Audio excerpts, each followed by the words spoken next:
please, right? Could we please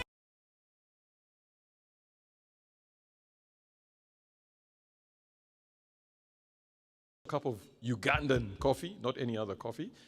Make sure you grab yourself a cup and also a snack, and let's take our seats. In exactly 1.5 minutes, we'll be good to go. Thank you very much.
Good morning, ladies and gentlemen.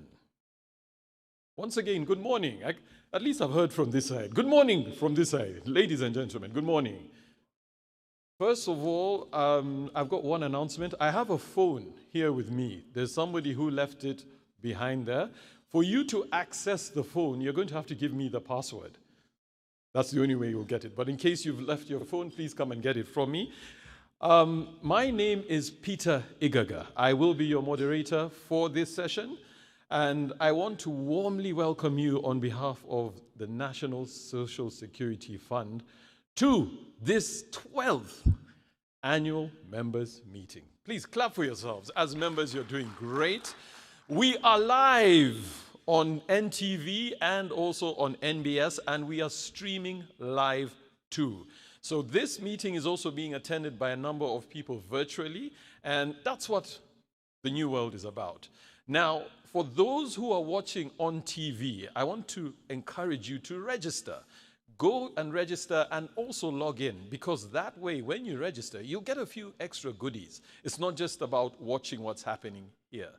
So to get us started, I'm going to call upon an amazing a cappella group who does things differently. They're called Jehovah Shalom a cappella group, to kindly come up, and then I'm going to ask us to all stand up for the national anthem. Thank you.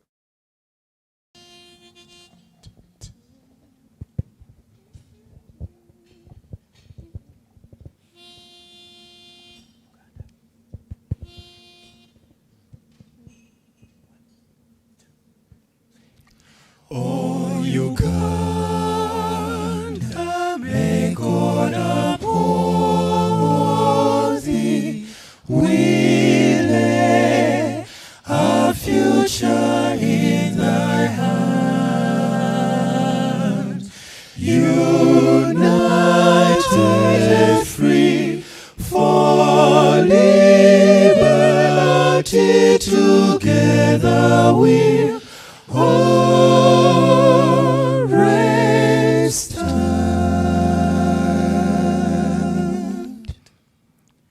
The East African anthem.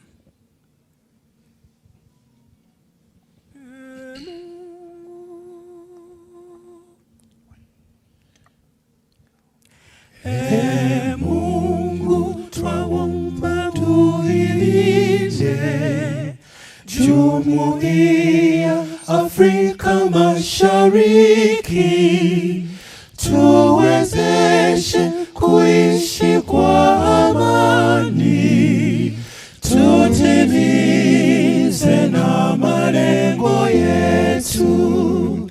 Jumuiya yetu sote tuilinde, tuwajibike, tuimarike. Umoja wetu ni nguzo yetu, idumu jumuiya yetu.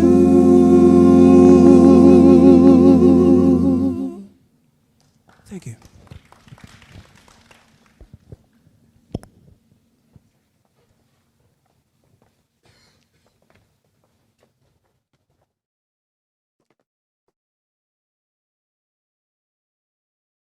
Ladies and gentlemen, a big hand clap for Jehovah Shalom. I don't know about you, but I got goosebumps. I mean, it's been a long time since I heard our national anthem be sung like that.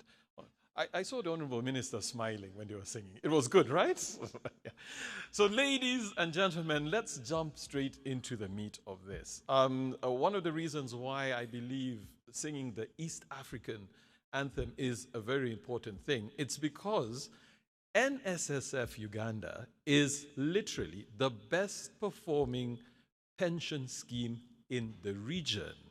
I think that deserves a hand clap. It was mentioned by His Excellency President William Ruto from Kenya, and Patrick, I think I stand to be corrected, but he did mention that they need to benchmark against what we are doing here. So a big hand clap to the team. Now, NSSF is an interesting organization. We've got two mother ministries, Ministry of Finance and Ministry of Gender, which look after us. We do have a very strong board, which is led by Dr. Ogong himself. How are you, sir? As our board chairman. Then also with the board, we do have Patrick, our MD, who is steering the pension scheme in the right direction, along with the EXCO team. And the EXCO team has a huge team which is running the engine, and that is the staff of NSSF. So there's a huge, huge, huge drive behind it, and we are seeing the results, which we will be witnessing today. Now, the most important member of NSSF is you, the member, and that's why this meeting is here to speak to you. I will encourage you to go and put your questions in the chat box online, because your questions will be answered. Don't worry about what kind of a question it is. Just speak. This is your meeting. We want to hear from you. So as we dive into the meat of things, I'm going to call upon the Auditor General to come and give us the Auditor General's opinion on the financial report of the year ended June 30th, 2024. Now, this is a very important thing, because what it does is the Auditor General will tell us if our figures are real, if he's happy with them, or if I'll not do his job for him. Please, a big hand clap for our Auditor General, who's Mr. Edward Akol. You're welcome, sir.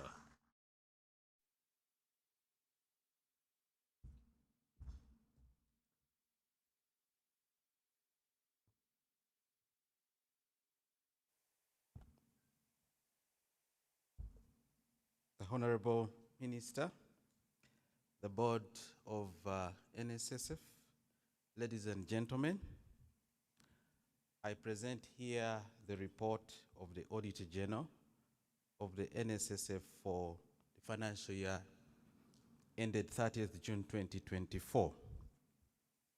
In accordance with Section 23 of the National Audit Act, Cap 170, I appointed KPMG Certified Public Accountants to audit the financial statements of National Social Security Fund on my behalf to enable me report to Parliament in accordance with the Article 163(4) of the Constitution of the Republic of Uganda.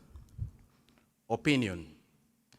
The opinion I have is unqualified, sometimes simply stated as a clean opinion, and it goes as follows.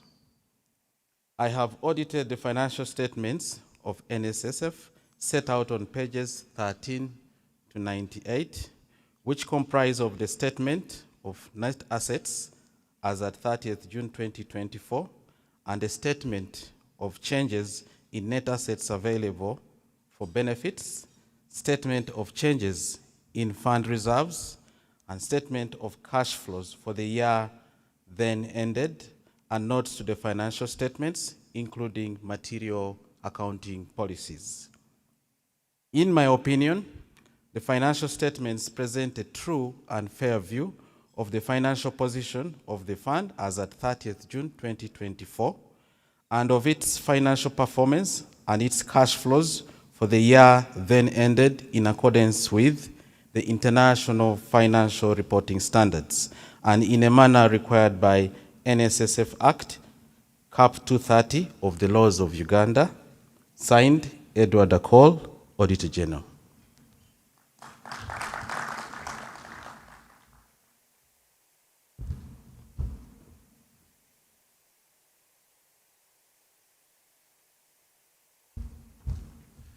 Thank you very much, Mr. Akol, for that. We do appreciate it. Now, the best person to talk about the fund and the way the fund is performing is none other than our very own Managing Director, Mr. Patrick Ayota. Now, I'm going to call upon him to kindly come up and just give us a broad overview on how the year has been and also what we can look forward to. Ladies and gentlemen, a big welcome. Come, let's give a really round of applause to Mr. Patrick Ayota.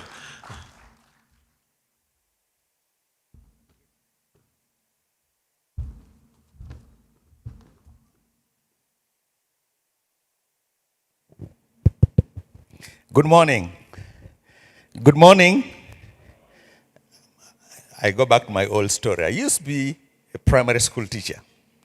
And there's something beautiful about being a primary school teacher. When you walk in a class and you say, "Good morning, pupils," how did they respond? Yeah, and the sound was very loud. Eh? Now, some of you are going to pretend that you didn't go through primary school. So let's try it again. Good morning, pupils. Even if the teacher was broke, even if he was feeling lousy, after that moment, his day is made. So I'm going to share with you our performance as a fund. Especially, we want to focus a lot on the value we create, especially for our members. I keep on telling people that sometimes we mistake the fund. The fund belongs to members, and our first priority is that member. And we'll tell you about the value proposition I promise the members when we do that. The rest of the thing come after that. So I hope you can see it. So when you look at who we are, this basically, as a fund, what we call our vision, social security provider of choice. I think the MC just talked about us being the best pension fund in the region. Actually, I would stretch it to say in Africa, and maybe say globally. And I'll give you a couple stats. We did a benchmark against, there are about 332 pension funds global about our size. In Europe, in Asia, in the Americas, Australia. Those are funds that are the size about $5 to $6 billion. And they did, and this was done by ISA, the International Social Security Agency, in basically various metrics. The focus on this was on investments. How well do pension funds create value for members through investments? That was the question. And they had a number of things they did. So they went and mapped during those matrices. They kind of put all those 332 pension funds on a grid. The average index was 3.3 out of 10. And a lot of the funds, kind of, if you plotted that graph, you could see a lot of the dots around there. There was one lone dot at 7.6 alone. In this one outlier globally. And it was NSSF Uganda. And the guy who was the managing investor, my deputy managing director, Gerald Casato. So when we said they come and benchmark with us, it's not a joke. We are trying to do certain things as Ugandans that sometimes as Ugandans we do not actually pay. We are guided by a purpose, making lives better by making savings a way of life. We are passionate about that. And as we're talking about, no longer is it fashion for just a few of the Ugandans who work in the formal sector. But we have to go down to the informal sector to help people save because it makes their lives much better. We are guided by those values. We live them and we'll do that. Our value proposition, our promise to members are 3. Safety. Safety for us has 2 components. And we are serious about this. When you as a member become eligible for your money, the money is there. First round of safety. So everything we do, I call our internal audit department, our chief risk officer, we call them our chief policemen, to ensure that our processes safeguard us. We push back whenever things come because safety is number 1. It informs how we make investments. It informs how we diversify money. Yes, we do not have enough information about tomorrow. But when we make decisions today about tomorrow, we try to make that we safeguard that. The second component of safety is we preserve the value of your money. That when you had $1 million shillings you saved with us, when you come back with us, the value of that money has not gone to 900,000. It's still or is more than $1 million. That's safety. That's a promise we've made to you as our members. Number 2, convenience. That when you come and interact with us, whether it's online, social media, or physically, we'll make it so seamless, so convenient for you, you will be blown away and you'll be amazed. And I'm glad to say one thing that I love about the staff. Recently I got a call. One of our, and he's a colleague of mine, went to apply for her midterm in one of our branches. He said she was received within 10 minutes she had applied. She was so impressed. The typical Ugandan in her showed up. So she put her hand in her pocket to give our custom service officer a tip for a job well done. The customer service will say, "Ma'am, we don't do that. It's just part of our job." So we make it so convenient to do business with us. Very soon, some of the things you can do now, you can register, you can contribute from your bedroom. By the way, if you're applying for your midterm or age benefit, you can actually do it from your bedroom because we've connected technology that now, through your NIRA, we can know who you are, we can know what phone number you have, we can know that that bank account is yours. So why the heck do you need to come and visit us in a branch when we can serve you that conveniently? So the promise is to make it convenient for you. The last one is empowerment. This one took time, but I want to thank the Ministry of Finance, Ministry of Gender, and the board. Because finally we can deliver this promise to you, we want to empower you. One of the hardest, heartbreaking things in the fund I face, somebody who has got 100 million shillings in his or her mandatory account. His wife is sick, or the husband is sick, or the child is sick.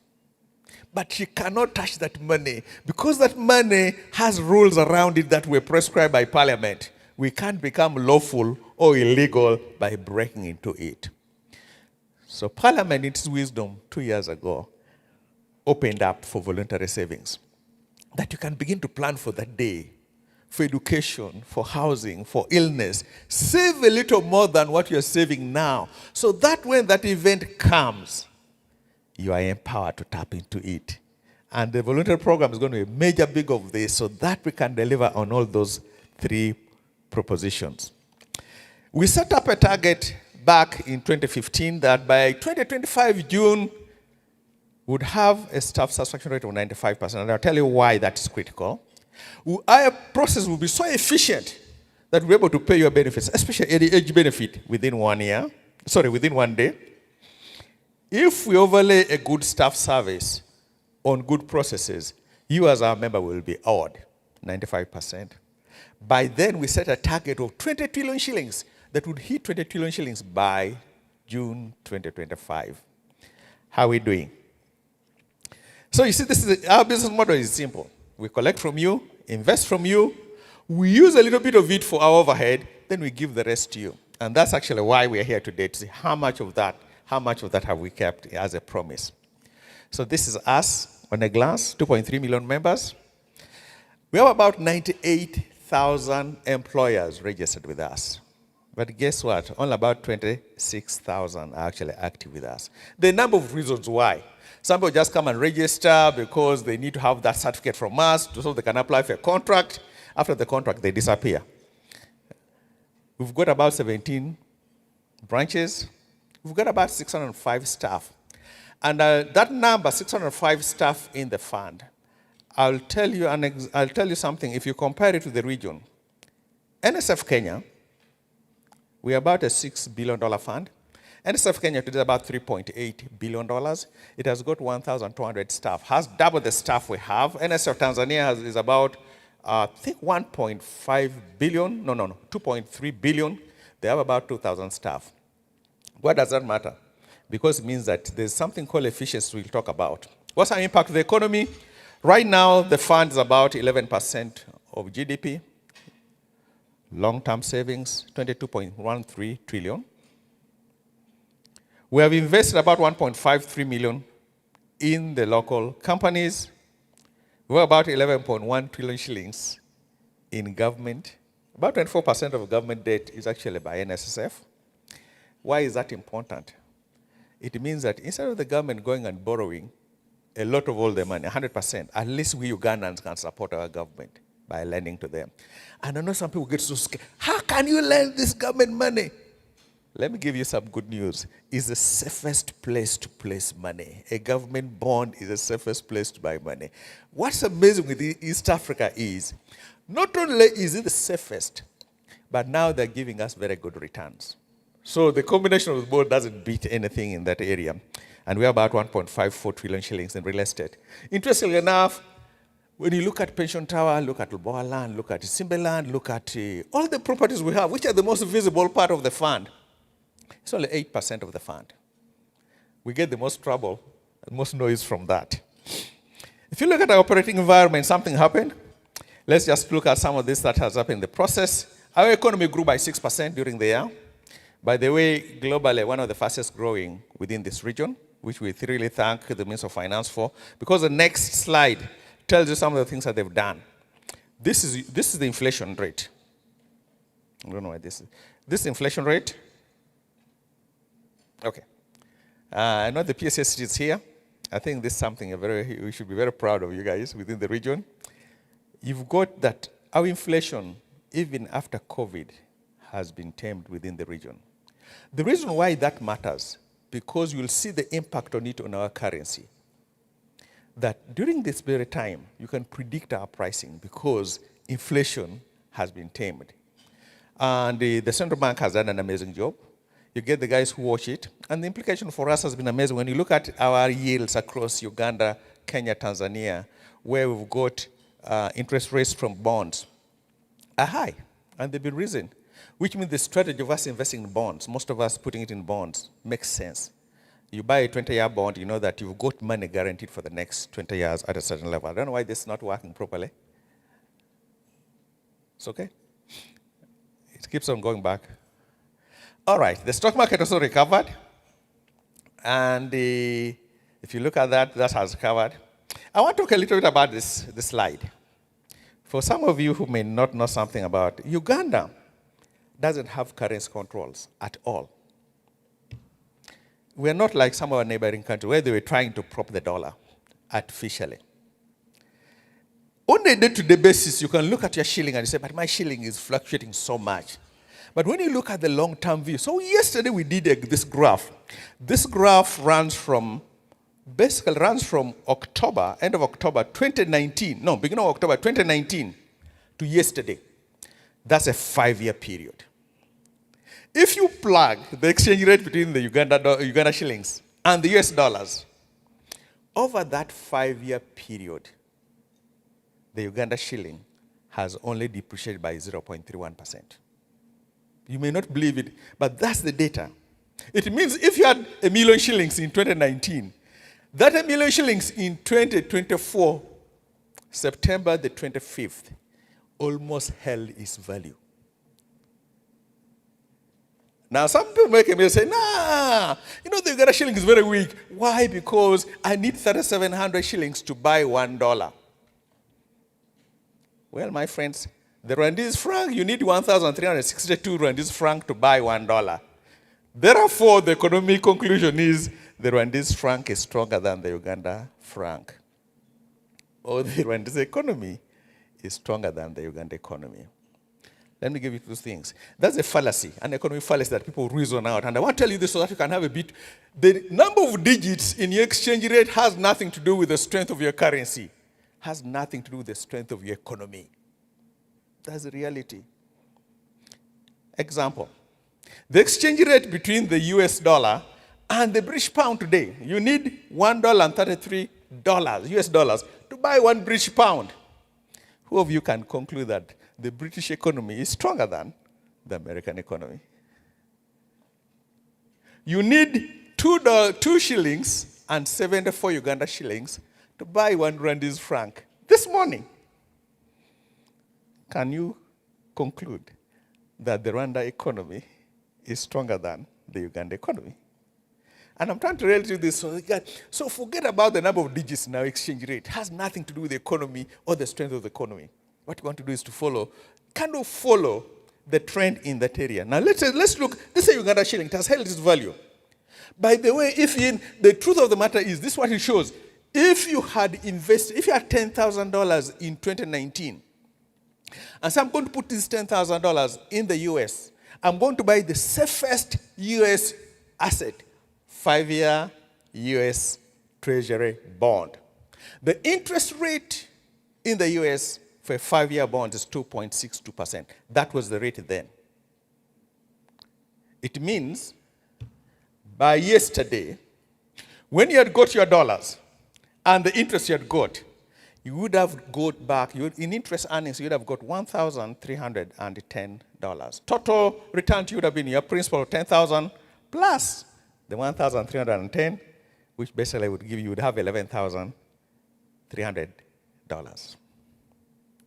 If you got the same $10,000 in 2019, say, let me exchange it into Uganda shillings at the exchange rate of 690, and buy a Uganda 5-year Treasury bond, safest. The interest rate was 17%. If you had got all that interest, and yesterday you re-exchanged it back to the US dollars, you'd have got $18,000 compared to the $11,000. No wonder a lot of people are finding Uganda quite a good place to invest in. Now take a look, compare that to Kenya. Same period, 5-year period. Kenya depreciated by 24%. The Kenya shilling depreciated by 24%. Look at Tanzania, depreciated by 18%. Look at the Naira, depreciated by 352%.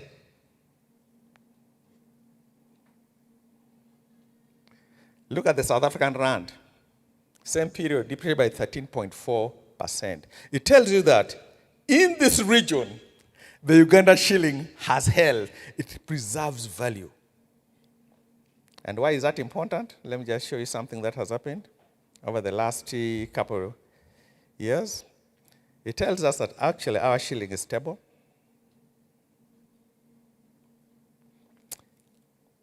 No wonder we're good. Really a good investment destination. Just recently named as the best investment destination in Africa by AIM Congress in Abu Dhabi. So Ugandans, others are seeing this. As Ugandans, we don't. The Eritreans are here, Somalis are here, Ethiopians are here, Indians are here. They are coming and they're building skyscrapers. And they say, what's happening? And we ourselves do not even realize that actually what we have. Oh yeah, I know we have chaos. Yes, we have corruption. Yes, we have all these things. And I don't condone them. But we have more better things going for us than we think otherwise. I know when on a day-to-day basis you wake up, there's no school fees. You wake up, you don't have rent. You wake up, you don't. And that daily grind says, no, things are really bad. But the data doesn't support that. On a macro level, it doesn't. Mr. PSST, I don't know whether I'm telling the truth. Okay. Now, in that environment, that's how we've worked. And we still remain committed to providing lasting value to you. So, how have you performed? Remember, we have got two major strategic thrusts when we started. We said there are only four. Going to be built around our people, our processes, you, our members, the customer. We think if we align those properly, we'll grow as a fund. So in 2015, we set up a target that would have a 95% satisfaction rate among our staff. At that time, we were around 70. Where are we today? 89%. This despite whatever went through. If you guys remember, 2 years ago, went through serious issues with the fund, with the parliament. But we remained, and the staff are focused how we do it. And the things we run, I think NSSF is one of the best places to work. Our attrition rate is less than 1%, which in our industry is incredible. We look at our processes driven by our technology. We want to pay benefits, especially age benefit, because for age benefit, we actually know when you are turning 55 before you turn 55. That we should be able to pay that within 1 day. Benoni, who is our Chief Information Officer, has promised us. We have our Honorable Minister of Finance has come.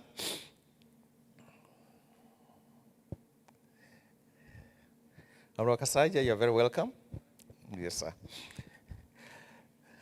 So that was the goal. So this year, we did it in 10 days. What's interesting is when we set this target in 2015, there was no midterm. In 2021, we processed about 28,000 applications a year. When midterm came, it just doubled. We processed 46,000 claims. So it slowed us a little bit in terms of where we want to get to. But by this year, we're beginning to come down towards that 10-day. By the way, if you come and apply for your midterm, especially if you use online services, most likely within 3 days, you'll get your money. So the technology is helping us serve that. So we overlay that technology with good service so that you members can tell us how well you are. And we had a target of 95%. For you guys who run business, there's a direct correlation between how happy your staff members are and how they will serve your customers. And you look at our customer satisfaction, 88%. We're still going for 95% because that was has laid. Now we see the result in one thing. In 2015, we said it would be 20 trillion shilling fund by June 2025. I just want to let you know what has happened in that process. These are the contribution trend over the last 8 years. Last year, 1.7 trillion shillings. End of this year, 1.9 trillion shillings, 13% growth in a GDP economy that has grown by 6%. It tells you that people are following their money and they're willing to invest their money with us. Look at the benefits. This is a good one. I told you in 2021, we only paid 642 billion shillings in benefits. Midterm came, that number jumped to about 1.2 trillion shillings. Last year, our budget for midterm was 1.3 trillion shillings. Guess what happened? Fewer people are coming for their money. We know guys who came for their midterm, took it, came back the next day and brought it back. Because they went back home, talked and said, but why are we taking it out? We don't really need the money now. The next slide is an amazing one. I call this for people who know. These are people who are eligible. These are the numbers who are eligible to take their money out of the fund. They're over the age of 50, not employed for 1 year, or they're over the age of 55. 21, 22, there were 52,000 members. The total portfolio they held was 555 billion shillings. They can take their money out. They chose to keep it for those who know. Last year, the number jumped to 65,000 members who can take their money out. They've chosen to leave their money with the fund. The portfolio grew to $753 billion. Last year, the year we just passed, guess what? That number has even grown. 79,000 Ugandans who can take their money out of the fund. They've chosen to keep their money in the fund, 1.1 trillion shillings. I call that for the people who know. Now, I know a lot of you will say, I can do better than NSSF. I'll take my money, go buy land. The people who know are leaving their money within the fund. And this kind of a vote of confidence for the fund, because the fund, like I said, the value proposition, we offer you an amazing thing, something called safety. It has two parts. Your money will be there when you're eligible. Number two, you will get a return that's competitive to everybody else. I like this slide. This tells us how efficient we are as a fund. If you look at the graph, the red line shows you our cost over the last, from 2016. Now, relative to the revenues, that line looks flat, but actually the expenses have grown. I mean, 2016, if you look at 2017, the number was 116, 2023 to 21, expenses have doubled over that 6-year period. But that's not the story. It's what that money created as value. What has it created for you as a member? The blue line shows the realized revenues, the revenues we've generated through our investments. If you look at 23, we generate 2.5 trillion shillings in realized revenues. 2.5 trillion shillings. We used 221 billion shillings in expenses, generate 2.5 trillion shillings in there. Now, most companies generate revenue and eat it all. We generated 2.5 trillion shillings, used about 221 for our expenses, paid taxes faithfully, another 200 billion shillings. The rest of it is going to your accounts as interest that the minister will be explaining today. From a value proposition, this is the value we bring to the member. We collect on your behalf. So last year we collected 1.9 trillion shillings on your behalf. We invest that money and generate interest we put on your account. And these are the things you actually see on your account. 2 trillion shillings that goes on your account. And our total cost was 221.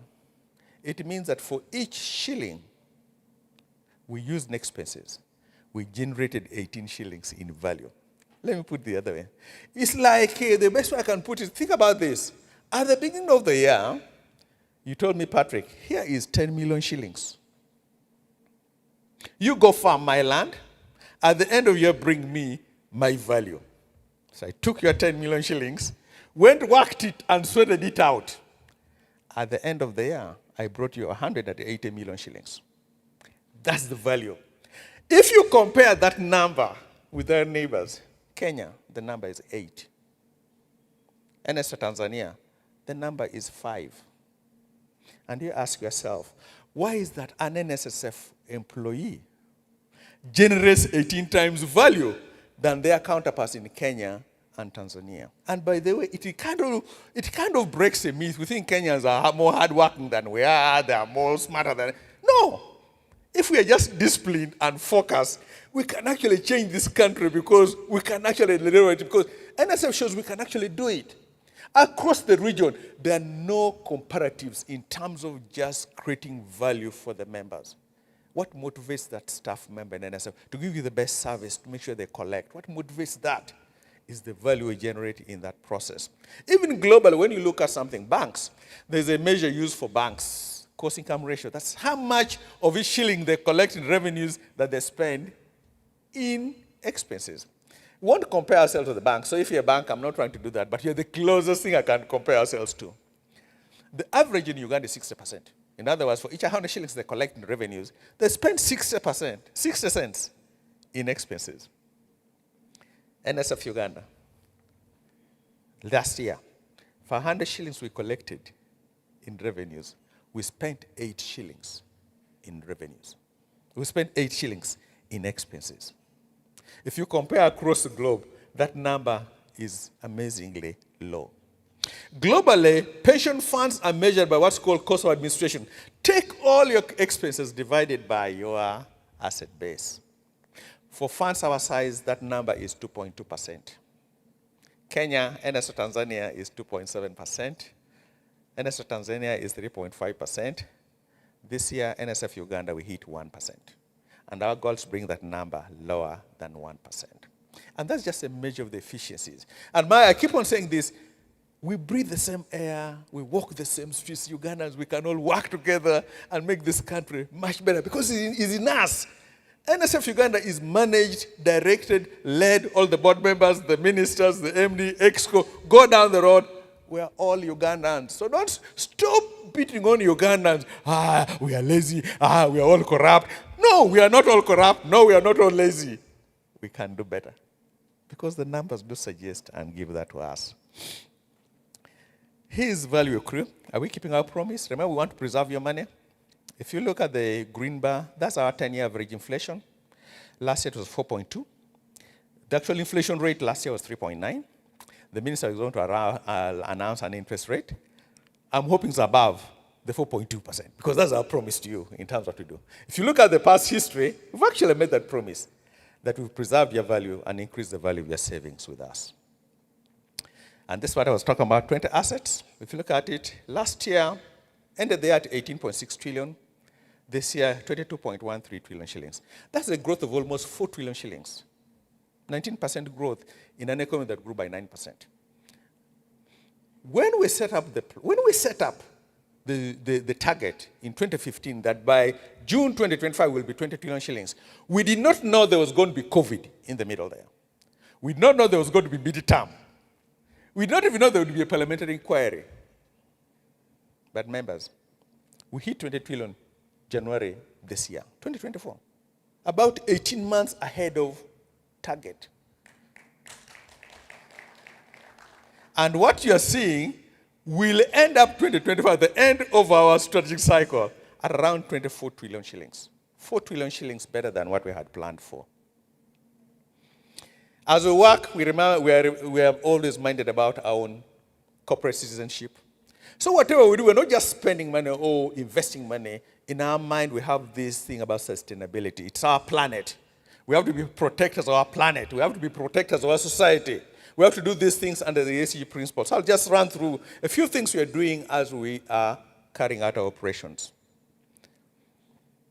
So what we did, we've mapped out all our activities, the results of our activities, into what we call the UN SDGs. So everything that we do, you'll find that falls among at least this one. Reduce poverty, gender equality, decent work, reduce inequalities, sustainable cities, climate action. So you can map the things we do to these SDG priorities. That's important because each institution must do this because as we do it individually, collectively, we have an impact on our planet and the things we do. So if you look at our environment strategy, little things we do. We have now a policy for net zero carbon emission on our investment projects. But if you come to the fund is 98% paperless. So you don't have to cut an additional tree for us to operate. But that has even been better. It allows us to work from anywhere, as we see. Even when we are doing seed funding, we're making sure that we minimize the global carbon footprint. The procurement officer is here. When you come to do this, we make sure that the ESG safeguards are there, environmental, social governance things you have in place. And our buildings now are what we call smart buildings. Even the new building that's coming is smart for that purpose. If you look at our social responsibility, we are creating jobs. This is critical because what we realize is this. We only grow, get additional contributions, when we get new members. Many times you're only going to get new members when they have a job or when they've increased their earnings. As we know, the economy is not creating enough jobs. So if we stand by and say, let the economy grow these jobs, and we are just bystanders, I can tell you, as night comes of day, we did this extrapolation, by 2045, would be dead. We can't afford it to. So we made a decision that we are going to be involved in this economy and help create jobs. One of the first one we did was to do a joint venture with MasterCard Foundation. It's basically a 5-year plan that started 3 years ago, ends next year. And the target was to fund 500 startups. They would create 132,000 jobs. It only cost us $5 million because they are matching the other $5 million. Where are we on that? If I just tell you, we funded 340 startups as of the end of June. We've created direct jobs, 11,510 jobs. We've actually sustained 128,000 jobs out of the 132 jobs. I like the last number. So far, those jobs we've created have contributed 707 million shillings. So it works. When people have a little money, they will save with you. So as a fund, we are getting into that space on sustainability. This program is so good that the MasterCard Foundation has come and said, let's extend it to 2030 and seed fund 1,000 startups in this country. Now, the stats in Uganda are this. The failure rate for new businesses is 90%. So you fund 500, statistically, 450 should die. But the 50 that survive, the next 10 years, 15 years, those becomes your UBL, those becomes your MTN, those become the Stanbics of Uganda. Suppose you do 1,000 and 100 survive. What happens to this economy in the next 10, 15 years? Because you as members chose to be part of the economy in the things that we do. We're getting into a lot of partnerships, various ministries, so that we can basically bring in, because we found out an interesting, for example, in the Ministry of Energy, we found out there was a number of employers who had not been registered. Look at Ministry of Works and Transportation. And this working with the ministries, the ministers, they've been very active supporting us. So they make sure that their subcontractors register for their members in the fund so we can actually grow that. If you look at our typical CSR, we have Kampala Run. We've basically refurbished 68 classroom blocks.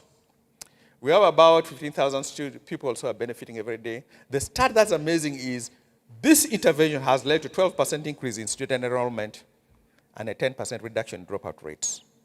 This year, we are going to renovate 20 schools and help over 30,000 schools. And we do not renovate just in Kampala, they're across, as far away as Abim, Kisoro, I think some are in Busoga, and across there, because it matters the environment in which the kids are going through school. We have what we call the Career Day Expo. About 155,000 students, we've reached them, we go to there, register them, and we do that. So when we look ahead beyond today, remember we said we had a Vision 2025, which ends next year. The management team plus the board, we've come up with what we call Vision 2035, the next 10-year cycle. And I've just kind of given a glimpse that, no, we're going to be very active in this economy, growing jobs, creating earnings for people. So our purpose still is the same way. We want to make lives better by making savings a way of life. But we're not going to do that by standing by. We have to help people make more money in the process. So this is basically the three things that we're going to do. Maximize contributions, maximize earnings, maximize value to you, the member, so you do not have to leave. You remember the 76,000 I told you, they're not leaving. But we're not even giving them enough value. Now we're working, how do we give them so much value that, think of this, I just want to give you an example. We have members in the fund who have over 1 billion shillings. He's now 60. Now, if you think about that member, most likely he has a house, most likely his kids have gone to school. Can I help that member begin to think about, what do I want to be known for 100 years from now? You won't be around. can we begin to plan for your legacy? Can we help you do that? So instead of you worried about your next generation, your children's children, whatever it is, no, the fund is there to help and work through that, so that we begin to think through that. I'm going to challenge you guys. Okay, if you went to the university, you went to Makerere, UCU, whatever. How many of you, deliberately, have said, I'm going to send at least $1 million shillings to my alma mater, my university? I found that true in Uganda. We don't. The alumni leaves Makerere, they keep on just complaining that Makerere place. Those people are corrupt. You are not contributing to that Makerere once you left. And it's embarrassing. Harvard is not Harvard today because it was Harvard 20 years ago. It's Harvard today because the people who left Harvard ensure that Harvard remains Harvard. The amount of money Harvard received from its alumni base to sustain it is amazing. So Harvard is always on the top of the university list. It's true of Stanford, to Yale, to Oxford, Cambridge. They do it. Now, many of us went to Makerere. We are proud of Makerere, but our reference point is, oh man, Makerere used to be great 50 years ago. If you look at the list now, the number of universities in Africa that are bypassing Makerere, which means if you do not get active in supporting Makerere today, the value of your degree one day will become worthless. It won't matter where you go. If you take it and say, I'm going to Makerere, and say, where? What's that? So, what's my point? Part of what we look at legacy is, can we do something so you can support that primary school? I went to Nyem Nyem, and that burns me. Can I support that primary school in Nyem Nyem? I went to Namali. Can I support Namali? Can I do it in university? Can we help you plan for that? Because that's how we grow this economy. That's how we grow this country when we become that involved. So, maximum contributions basically just say financial literacy, creating jobs, organizing the formal sector as we are there, maximizing earnings. One thing that I like, one thing that I'll actually report, so PSST, I hope I can mention this to you. For over 1 year, we worked with the PSST because of this thing called agriculture. 70% of our economy is in agriculture. 70% of our people. So if you are going to grow, if you are going to make more people save, you can't ignore agriculture. So we have to make sure that that farmer makes more money. Now, this is no critic to the economists in this country, but I can tell you something, we made a mistake. If you look at NADS, OWC, PDM today, the underlying economic assumption is this. The problem is the farmer or the supply side of agriculture. So give him affordable financing, quality seeds, post-harvest handling, and once you sort out the production side of agriculture, you've sorted it out. But every year, this year, February this year, the price of maize was 1,200 shillings. All farmers planted. In June, all farmers harvested. The price of maize was 400. It means they had us. They had nuts. They had the program. They did produce. But when they produced, we couldn't tell them where to sell that maize because we've never organized the market side of agriculture. And PSST has been working on that. Kasaja has been looking at that. Say, no, as a fund, if I want that farmer to save with me, and I can help organize the marketplace, so it's predictable where he's going to sell his crop. He knows his price. Even his productivity will go up. So we're intervening that side. And something that I'm so excited about that, it will change how we do agriculture. People who are selling land to buy border borders will sell border borders to buy land. I can assure you that. Because it's worth it to go back and till the land because it's predictable. Soybean only takes 87 days from the time you plant it to the time you harvest it. 87 days, 3 months.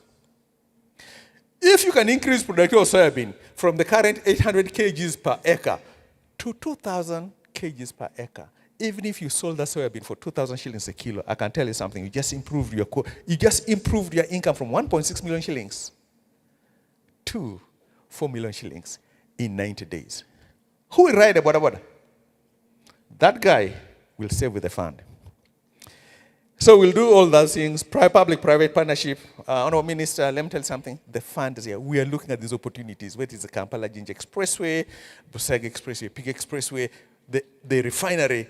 The fund wants to do that as part of our contribution because these are good deals. Why should foreigners take 100%? When the fund on behalf of Ugandans can take 10%. And we want to do that and engage in terms of what we do. Maximize value for our members, we already talked about the trust we want to do, managing for legacy, and smart life. How will we know these are our targets for 2035? We'll have a 50% coverage. 50% of working Ugandans are saving with the fund. We'll grow from the current 22 trillion to 50 trillion shillings. And we'll do it with maintaining the service levels that you've come to expect. So our service levels will not drop because we are growing. As I conclude, let me share why I'm optimistic that we can get there. And these are kind of slides, and I want you to just pay attention a bit to some of the things. Because we Ugandans are so pessimistic, because we see so much dust around us, that sometimes we forget to see the bigger things around us. Do we need to improve? Yes, we do. Do we need to deal with corruption? Yes, we do. And we can see that His Excellency is pushing back on these things. Do we need to deal with the chaos on the bottom? Yes, we do. But let that not tell us that as we look around this country, there are diamonds, sometimes just waiting to be polished. Okay. This is what others say about us. Okay, many of you know this. This was Churchill, the Pearl of Africa. That has never changed. Now you may say that was then. Okay, Bradit Guide in 2024 said Uganda was the #1 tourist destination in Africa and the 4th in the world. The most interesting thing, the 4th in the world. On that list, the #1 country was Switzerland. Just imagine that. This an independent paper named us the 4th in the world, and on that list, the #1 is Switzerland. That's the league we are in. The thing is, do we take advantage of it? Maybe not, but we need to. BuzzFeed in 2023 named us the 13th most beautiful country in the world. Personally, I disagree. I think we are #2. But we'll not debate about those little numbers and so on. This is what other people are saying about us. We're the home of Victoria, the largest freshwater lake, largest gorillas in the world, the longest river in the world, the largest bird species in the world, the largest number of tree climbing mountain, only place where in the equator you will also find snow, and we the people love to. We work hard. We pray earnestly. We honor our traditions. Oh, and we enjoy our Luombo. Unique cuisine to us. And we run like we're crazy. Make champions out of what we do. And we dance like there's no tomorrow. You can get to across Uganda conveniently. Uganda Airlines, by the way, I can tell you I fly quite often. Uganda Airlines, if you have an option to fly anywhere else, where Uganda Airlines goes, use Uganda Airlines. Not because you're a patriot. That helps. But their service levels are good. Their service levels are very good. That I can tell you. That's in Uganda. That's still in Uganda. Yeah, some of you, I know you walk to work, but you can walk for leisure. Of course. Border. Now, this one just carried one. Sometimes they carry 3, but that's our country. Sometimes you can just ride a bicycle, which sounds good. And if you travel across this country, you can choose to stay at a serena like this, Mburara, or just go in a little African hut. I have that one in Nyem Nyem. Or just stay in a tent and just enjoy the weather. That, guy, is a glimpse of my awesome Uganda. And it's a country that we have, a country that this fund is part of. And on behalf of the members, the next 3, 4, 5 years, we'll just put our focus and make this country even greater than it has ever been. Because in it, we believe our future lies. And now we'll end up with the video. Can we have the video, please? And we did this video just as an ending. Hear the snow cup.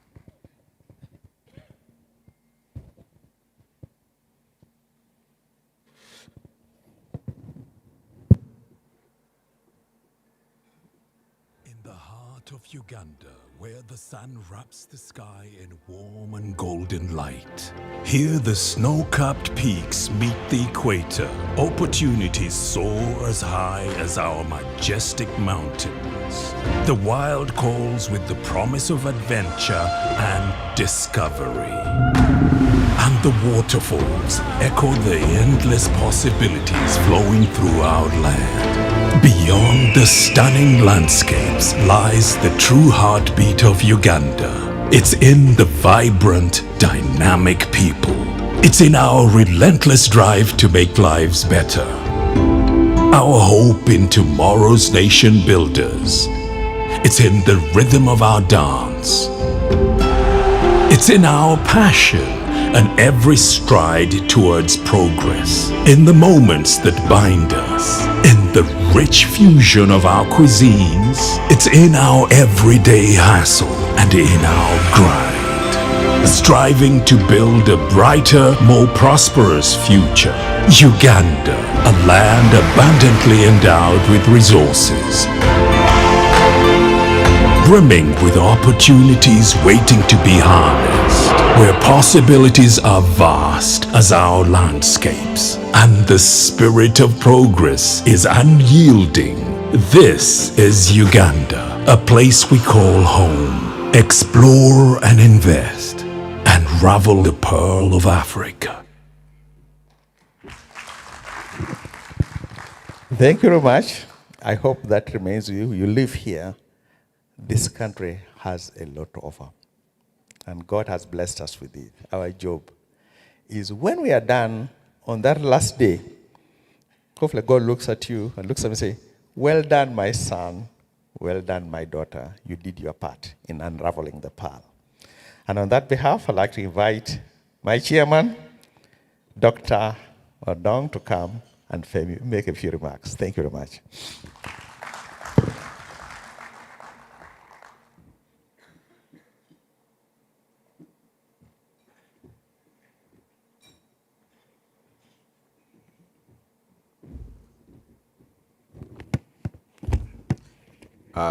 Honorable Minister of Finance, Planning and Economic Development, Honorable Matia Kasaija, the Minister of State for Labor, Employment and Industrial Relations, Honorable Esther Davinia Anyakun, the Auditor General, the members of Parliament here present, members of the board, the NSSF board, the 13th board here present, members of previous boards. I know some of you are watching online. Members of the media. Patrick, the Managing Director, and your team. Ladies and gentlemen, good morning and welcome to the 12th Annual Members Meeting of the National Social Security Fund. How many are excited to be here? And there are millions more who are watching us online, because here we are just a few of us, but the majority of us are out there. And I'm so excited, Honorable Minister, at the presentation we've just got from the Managing Director of the National Social Security Fund. Allow me first to thank the government of this country for creating an environment where all such good things are happening. Allow me also to thank the government and the various stakeholders for creating a framework where we can save, where we have a social security system that provides an opportunity for our members to save, for their funds to grow, to have a trusted system like we've just here heard. We are here for the 12th Annual Members Meeting. This is an opportunity for us to review the financial performance of the fund, because the fund is held with us in trust, and we have to report to the members who are the owners of this fund how we've performed over the previous period. And the period we are looking at is the period from July 2023 to July June 2024. It has, as you've seen for yourselves, been a stellar performance. I thank the 12th board, I thank management, I thank the board members who guided this. Let's give them a hand of applause. Permit me, before I proceed, Honorable Minister, to introduce to you the members of the 13th NSSF board. I am Dr. David Ogong, Chairman of the 13th board, and here with me I have the Permanent Secretary and Secretary to Treasury, Mr. Ramadan Ngobi. Please give him a hand of applause. He represents the Ministry of Finance, to which we partly report, especially on the aspect of investments. We have the Permanent Secretary, the Ministry of Gender, Labor, Agri, David Chibenge. You can see that the interests of the workers are well taken care of. The people, the managers of the economy are represented on this board. The people who are responsible for the aspects of labor, the aspects of employment, industrial relations, are represented at the highest level. The permanent secretaries, they are the ones who are on this board. We have representatives of the workers here themselves. We have here with us Dr. Sam Lumoki. We have Richard Bigirwa. We have Madame Annette Birunji. We have Madame Penina Tukamumexiga. We have Madame Annette Molindwa. And they are members of the 12th board, under whose stewardship we are here talking of good performance. We received apologies from Dr. Peter Chimbowa, who was the board chair of the 12th board. I am aware that Director Hassan, former Director Hassan, is watching online, and others. Please clap for them for this good performance. Like I said, this gives us an opportunity to present to you. The Auditor General has presented his opinion on this, on the performance, financial performance of the fund. The Managing Director has presented to you how the fund performed and the aspirations of the fund. I can assure you that your fund is in good hands. Your fund is safe. Your fund is secure. Your fund will grow. Members, I know there have been turbulence in the past, but our promise is that with the 13th board, we will accelerate the culture of excellence that has already been started.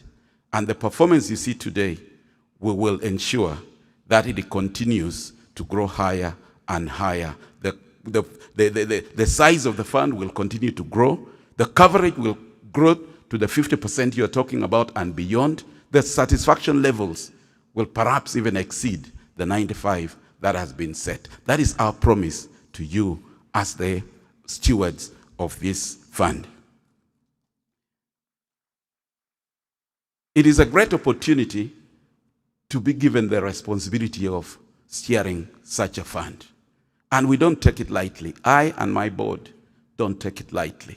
You can see the caliber of people that are on the board. We'll do our best to ensure that there is good governance of the fund. Effective governance is a critical part of any good system of social security. For it to operate effectively, for it to be efficient, for it to grow, there must be effective governance. And that is our promise to you. We will uphold accountability. We will require accountability, effectiveness, efficiency from management. We will work with them. All these wonderful things that management has put to you, we will press hard to make sure that it happens.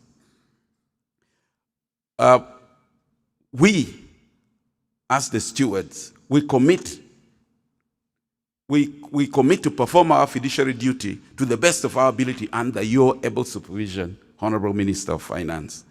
And as mandated by law, we will ensure that there is secure a profitable and effective financial management of the fund for the benefit of the real owners, the workers of this country.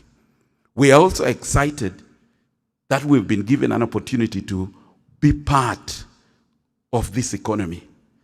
We are excited to be contributors and beneficiaries of this economy. We are here as not just as members, but we are here as good corporate citizens of this fund. So I take this opportunity, therefore, to congratulate you, the members, who have trusted us. Let that confidence remain. Your confidence in us, your confidence in the management team, your confidence in where we place your finances, your funds, is very, very important to us. Keep giving us that confidence. Keep encouraging others to save with the fund. I know there are many avenues of savings, but let us develop that savings culture. Let us encourage others to save wherever they are saving. But more so, if you can save with the fund, you can see what the MD highlighted here. Your funds will grow. Your funds will be available when you need it. Your funds will contribute much to this economy. I thank you, and I can assure you that the periods going forward, the next 3 years, you will see excellent performance. Thank you for listening to me. It is now my pleasure to invite the Minister of State for Labor, Employment, and Industrial Relations to make her remarks. Thank you.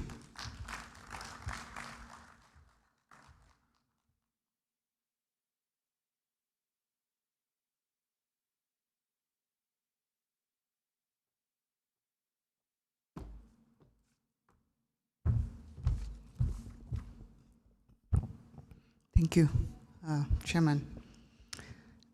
Before I say something, I want to truly appreciate the team that came here to sing the national anthem. I wish we could be inviting them in most of our functions. I developed goose pimples, and I wanted to come and join the team, and the team sang without a lady's voice. Perfect. That means when we have more ladies there, we shall sing better. I want to join you.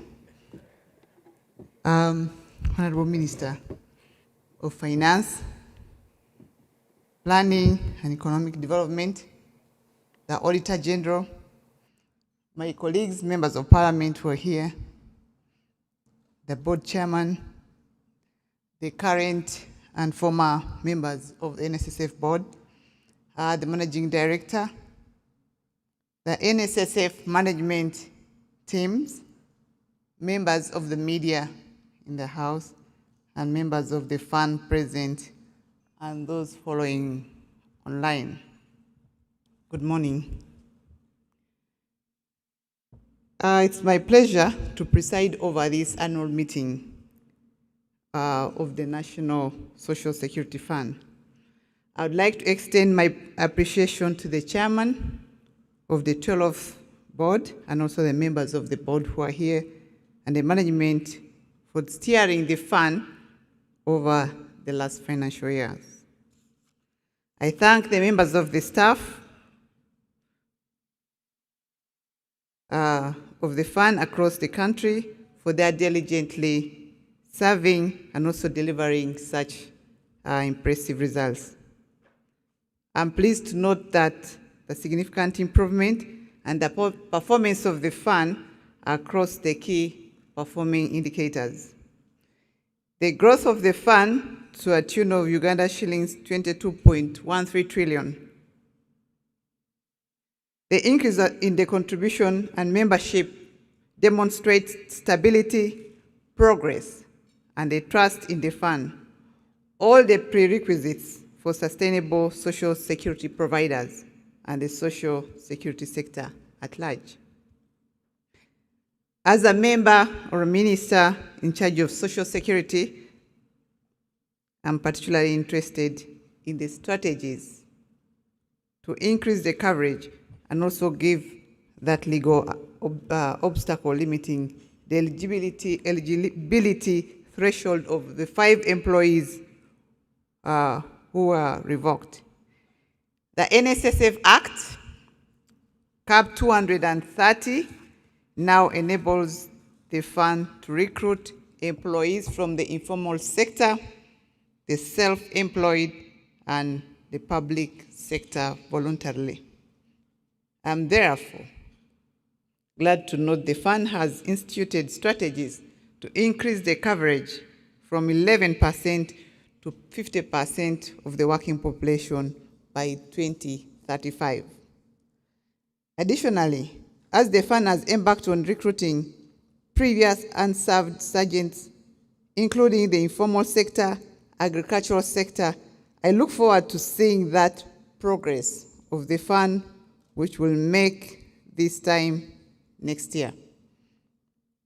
We acknowledge and appreciate the fund has fully embraced the environmental, social, governance principles. Having incorporated environmental stewardship, social responsibility, and social resilience in this operation. This is commendable and in line with the government of Uganda's commitment to the SDG goals. And lastly, I'm happy to inform the members of the NSSF and the country that the consultative progress of the structural regulations of the new voluntary product has been concluded. And this was necessary drawing from the lessons of the legislative processes. I undertake to endorse and publish the regulations as soon as we receive final legal text from our Attorney General's office. I want to thank you for listening, for God and my country. I now take the pleasure to invite the Minister of Finance, Planning and Economic Development, Honorable Matia Kasaja, to address you and to declare the interest rates of the financial year 2023-2024. Thank you.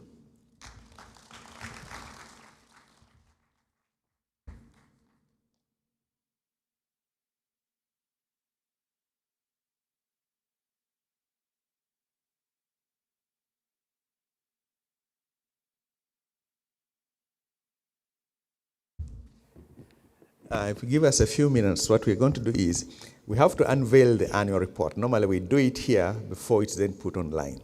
We know that once the minister has announced the interest rate, many of us just take off because you're looking for it on your phone.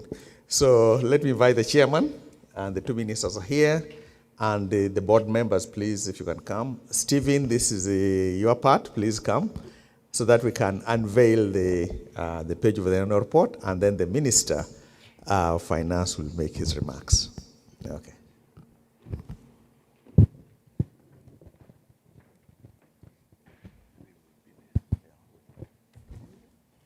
Yes, yeah. Okay. I think EXCO members, please join us too. Please come, let's just have, this is a big thing that we do. Yes, thank you. Okay, Victor, are we ready? So what we'll do is half of us will stand this way, the other half will stand there because we'll use the middle screen to unveil that annual report. So we'll just leave the middle part. So some of us stand here. That's a good one. Okay, I think we are ready. Are you? You can play it? Okay, we are ready. Whenever you're. Steven, where are you? Where's Mr. Mwanje? Behind you. Oh.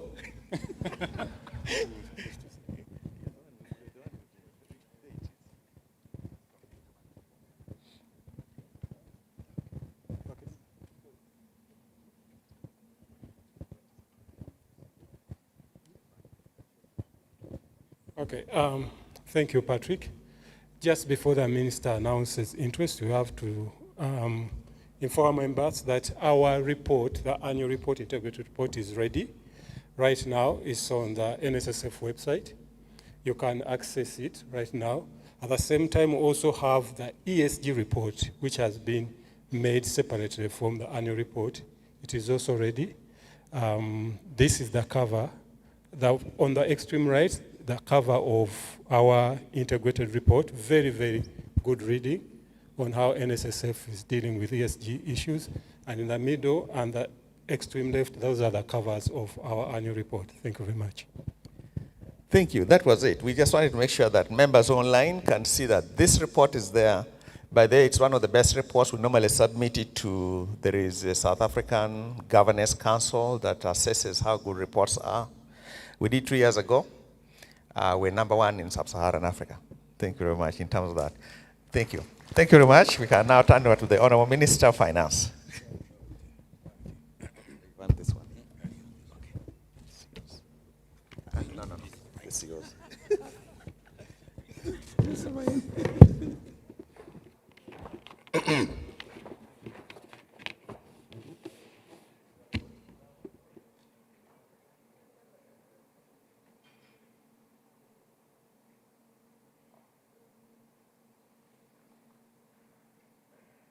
I'm waiting to have everybody settled down.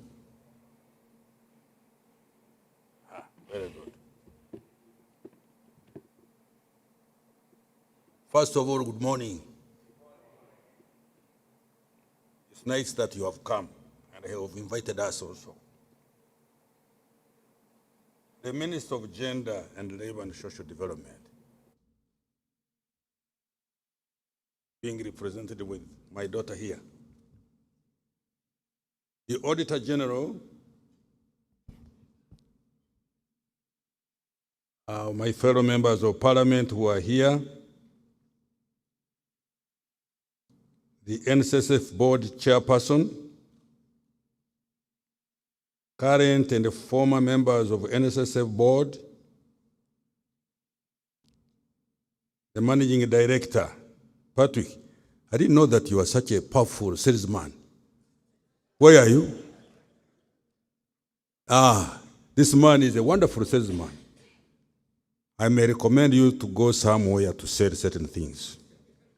I will tell you the secret. NSSF management, members of the media, members of the fund present, and those who are following us through technology. Good morning. Is it good morning or good afternoon? Let me first watch. Good morning.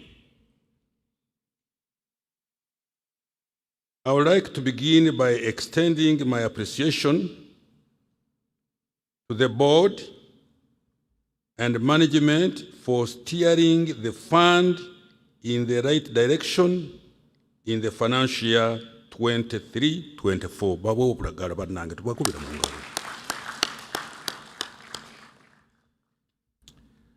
On behalf of the government, I'm glad to state that we are pleased with the stability and the continuity of the fund over the last year, as evidenced by the growth registered, which the MD showed us. As the Minister of Finance, Planning and Economic Development, I am interested in about 3 things or 4 things. Is the fund financially stable and growing? 2, is the fund investing in the right assets and sectors of the economy? 3, is the fund preserving and growing the value of the members' savings?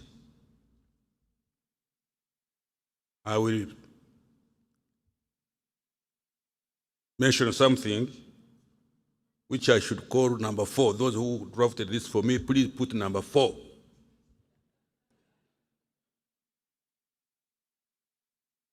Are we in the fund investing in projects that are creating employment Let me use this opportunity to talk. The press, you can quote me.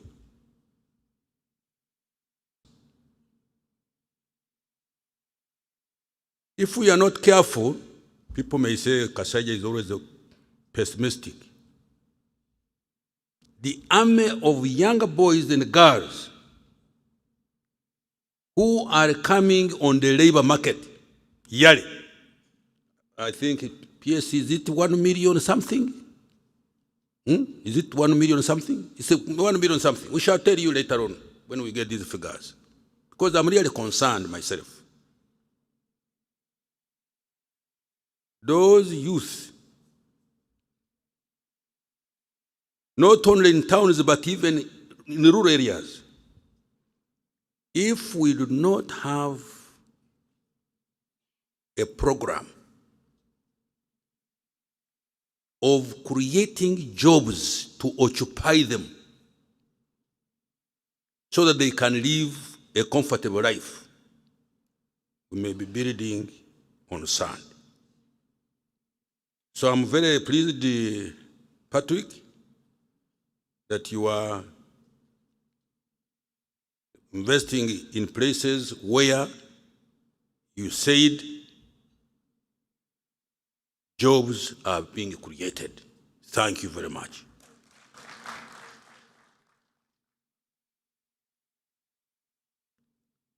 Going by the Managing Director's performance report,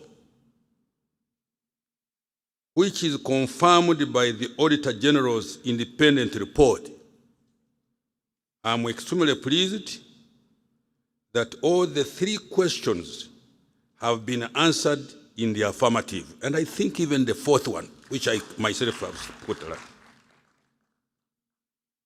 Please continue.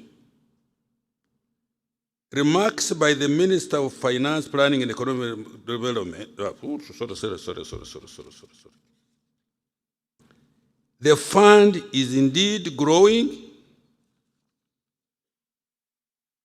from Uganda shillings 18.56 trillion in financial 22-23 to shillings 22.13 trillion in financial 23-24, an increase of 19.2%. I don't think I have been this ministry supervising this institution. I don't think we have had that. I think this is the first time to get such a high figure. Can't we clap? We should clap for you. Move the management, please.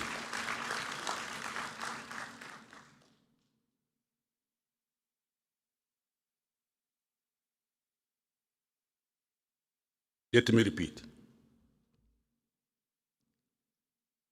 The fund is indeed growing from Uganda shillings 18.56 trillion in financial 22-23, Uganda shillings 22.13 trillion in financial 23-24,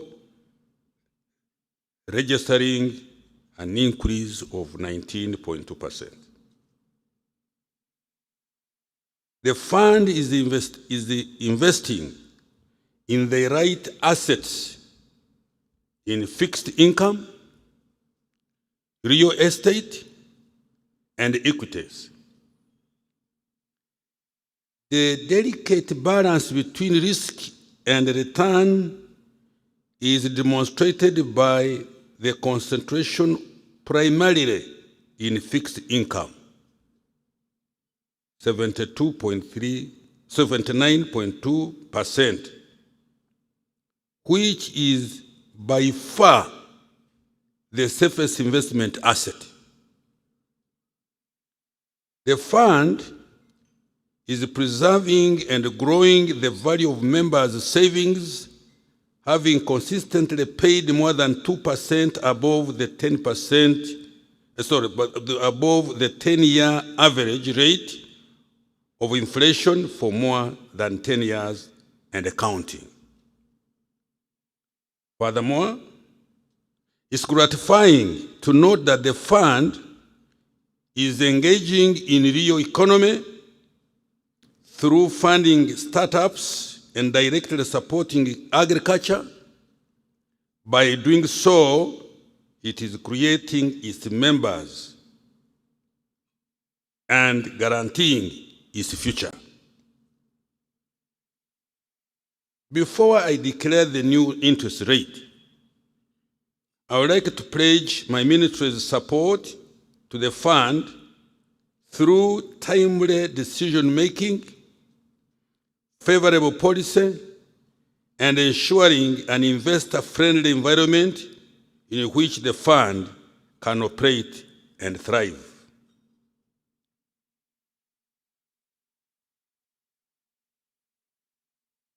Now,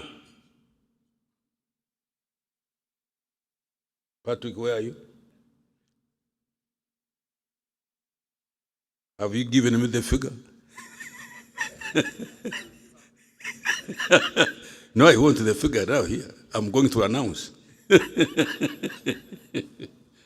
Is it here? Don't make me make a mistake. I want to tell the country, and I want to tell particularly the owners of this business,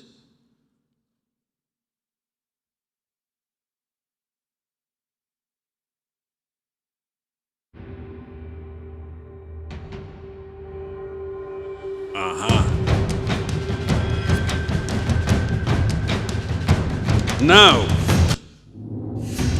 per section 36 part 2 of the NSSF Act, Cap 230 for the financial year 23-24, I now declare an interest rate of 10.9%. Are you checking it?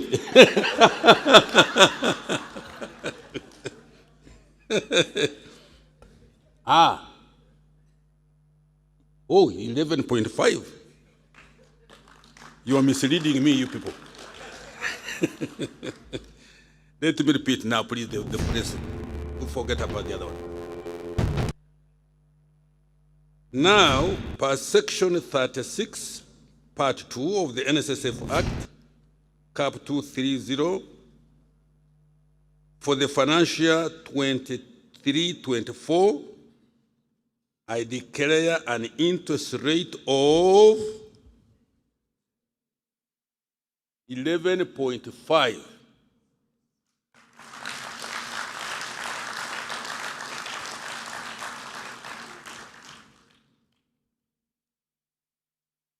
A job well done.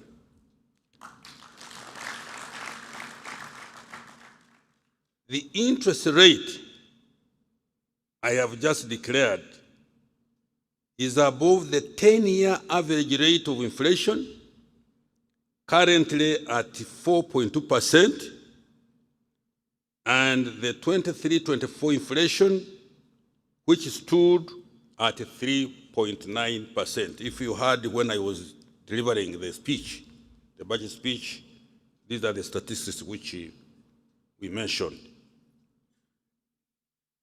It is slightly above Uganda shillings 2 trillion, the highest amount of money ever paid in interest to the members. Let me repeat so that everybody is clear. It is slightly above 2 trillion Uganda shillings, the highest amount of money ever paid in interest to the members.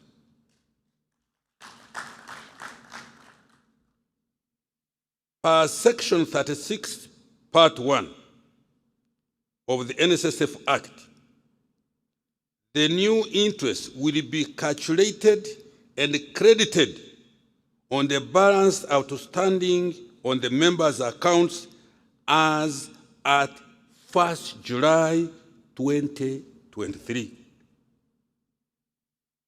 Congratulations to all you members, we expect to do better next year. Me, I don't want to go forward and backward. No, we go forward.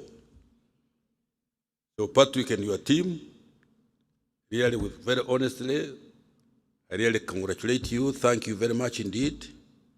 Because since I was a minister, I had never read this figure. No. No, we were 90, 10, 10.2, like that. So, keep it up. Congratulations, the members of the fund, and may the good Lord keep us live and kicking to see the benefit we get from our savings. Thank you.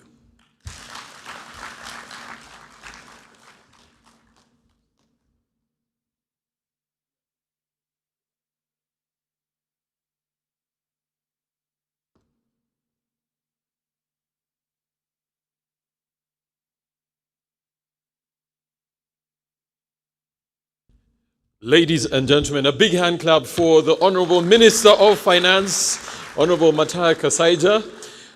Honorable Sir, I want to thank you especially because as we're getting ready for the Q&A session that's coming up next, Christmas is in exactly 90 days from today, but you have brought it forward because 11.5%, as you've said, anywhere in the world is amazing. A big hand clap for the entire NSSF team for the great work that has been done. I also want to send a special thank you to Mr. Patrick Ayota.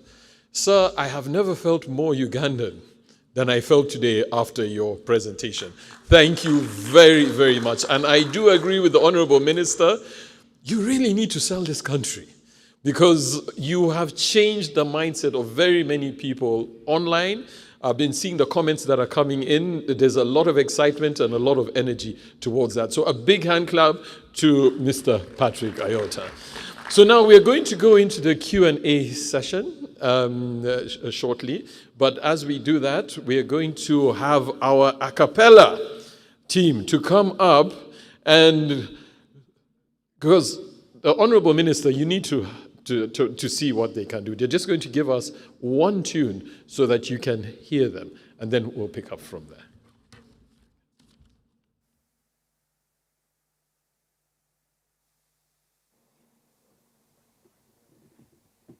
So as my Jehovah, please guys, come up. We're waiting for you. Can you please come up?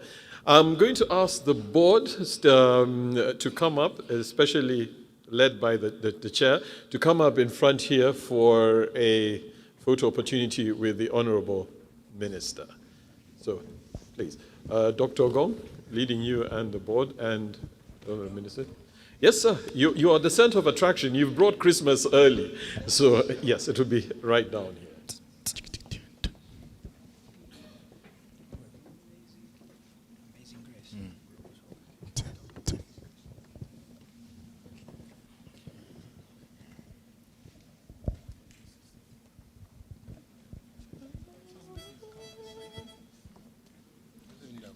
This is a memorable moment.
rest. How sweet the sound that saved a wretch like me.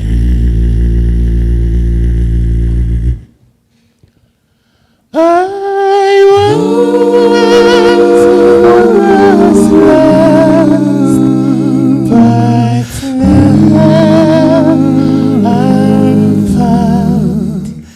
Was blind, but now I see.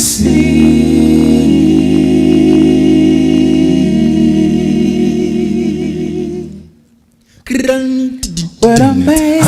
amazing grace, how sweet the sound that saved a wretch like me. I was lost, but now I'm found.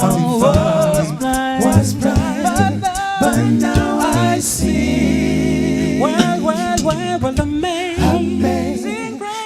grace, how sweet the sound that saved a wretch like me. I was lost, but now I'm found. Was blind, but now I see. Well, amazing grace, how sweet the sound that saved a wretch like me. I was lost, but now I'm found. Was blind, but now I see. Well, I was lost, but now I'm found. Was blind, but now I see. Well, I was lost, but now I'm found. Was blind, but now.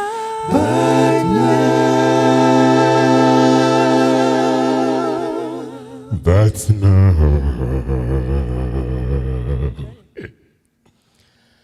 I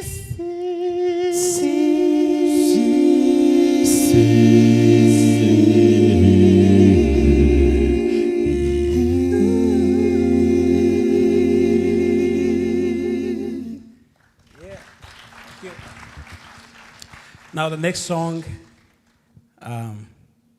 we are going to sing it in Lusoga.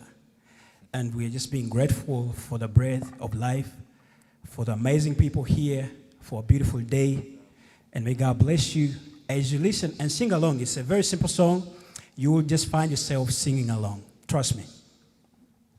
Nendo kumwebaza chibumba wange, nendo kumwebaza baba chibumba wange, nendo kumwebaza chibumba wange, nendo kumwebaza chibumba wange, nendo kumwebaza baba yo musumba wange, nendo kumwebaza wange chibumba wange, nendo kumwebaza chibumba wange, nendo kumwebaza chibumba wange, nendo kumwebaza moyo chibumba wange, ola bantu abakalamu bambele baba, nendo kumwebaza chibumba wange, nendo kumwebaza chibumba wange, chibumba wange,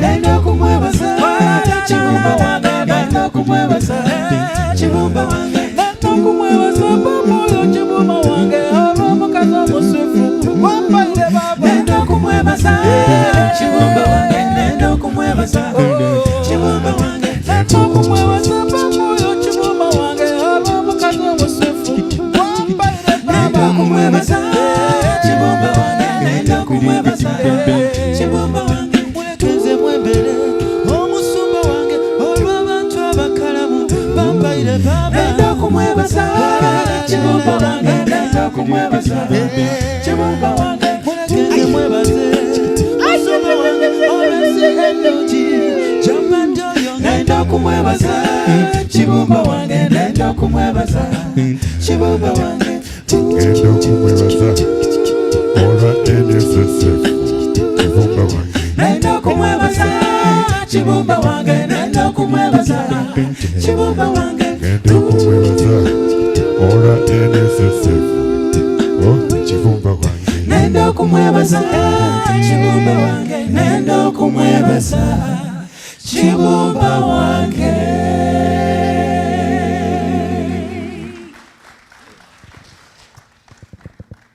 Now, you see, in life, Yes. how many of us have friends? And you have a friend in your life? Wow. Yeah, even Minister Kasaija, you have a friend? But you have a best friend. Oh, many best friends. Oh, now, the next two songs that we are going to do, they're very, very short songs. But they all depict that, you know, if we have a best friend, if you are a best friend to that someone, you need to be able to be a pillar to your friend, such that they can be able to lean on you when they have a problem. And I want to tell everybody that our best friend is called Jesus Christ. Amen. Amen. Amen. That's right.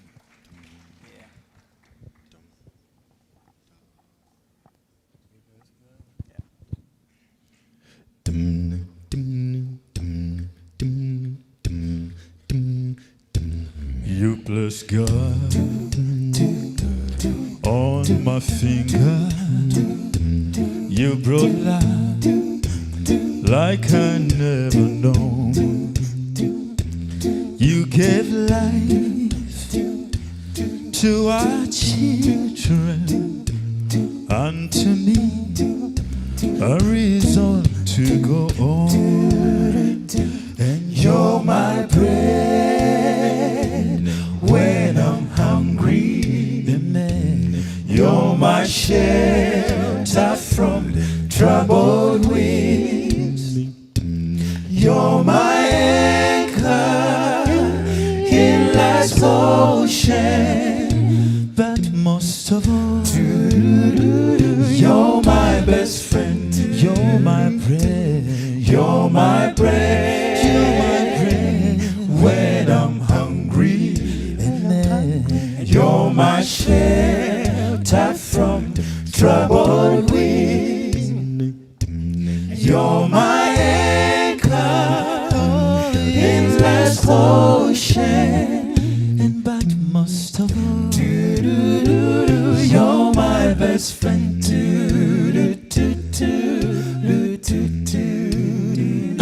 When I need hope and inspiration, you're right there. When I'm tired and weak, I keep searching this wide over. You'll still be everything that I need. Sit with me. You're my bread. You're my bread when I'm hungry. Amen. You're my shelter from troubled winds. You're my anchor in life's ocean. But most of all, you're my best friend. Thank you. Well, now this last one is Lean on Me. Oh, you're here. Just 1 minute. Just 1 minute. Thank you.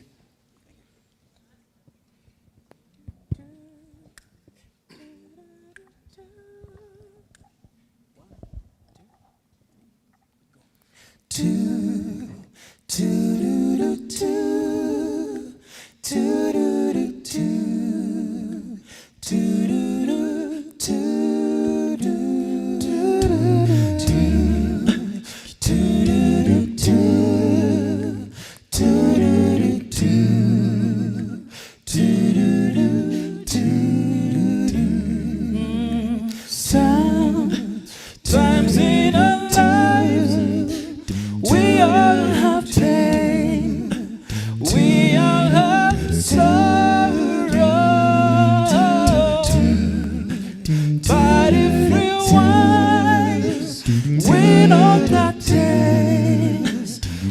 there is tomorrow. Lean on me when you're not strong. I'll be your friend. I'll help you carry on. It won't be long till I'm gonna need somebody to lean on. Lean on me when you're not strong. I'll be your friend. I'll help you carry on. It won't be long till I'm gonna need somebody to lean on. If you have a load touch you back and you can't carry, I'll be up the run to help share the load. If you just call me, lean on me when you're not strong. I'll be your friend. I'll help you carry on.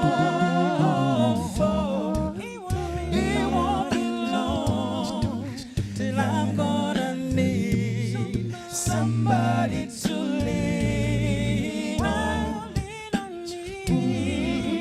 When I'm not strong, I'll be your friend. I'll help you carry on. It won't be long till I'm gonna need somebody to lean on. When I'm not strong, I'll be your friend. I'll help you carry on. It won't be long till I'm gonna need somebody to lean on. You just call on my brother when you need a hand. We all need somebody to lean on. You just call on my brother when you need a hand. We all need somebody to lean on. Just called some brother and sister to lean on. We all need somebody to lean on. When you're not strong, I'll be your friend. I'll help you carry on. It won't be long. I'm gonna need somebody to lean on. Thank you so much. Ladies and gentlemen, a big hand clap for Jehovah Shalom. I saw the two honorable ministers enjoying themselves. Yes, thank you very, very much. And also, Dr. Ogong, I didn't know you could also. Okay, all right, nice. Now, ladies and gentlemen, this is the interest rate for the year has been announced. It's 11.5%. We are now going into our question and answer session.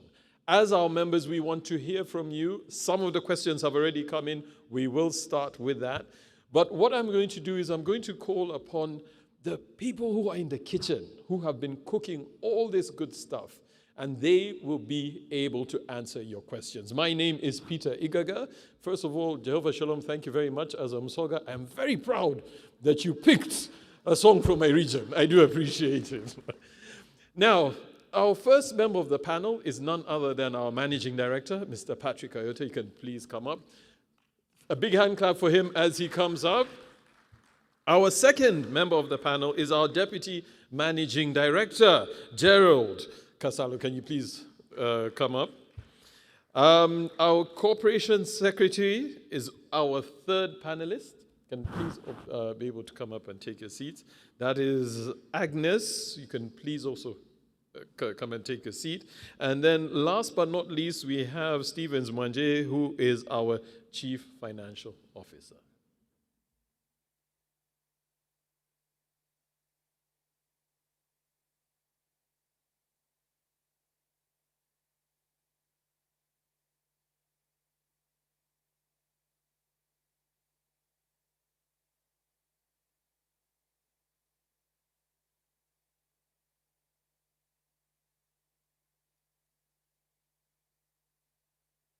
Can I have Rebecca to also kindly come up, Rona and Geoffrey, please?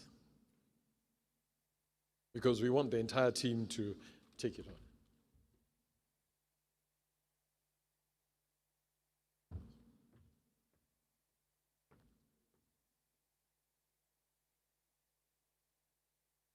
Sir, our Honorable Minister of Finance is exiting because I understand he will be traveling today. Thank you very much, sir, for bringing Christmas early to us. We really do appreciate you. A big hand clap for our minister. Thank you very much, sir.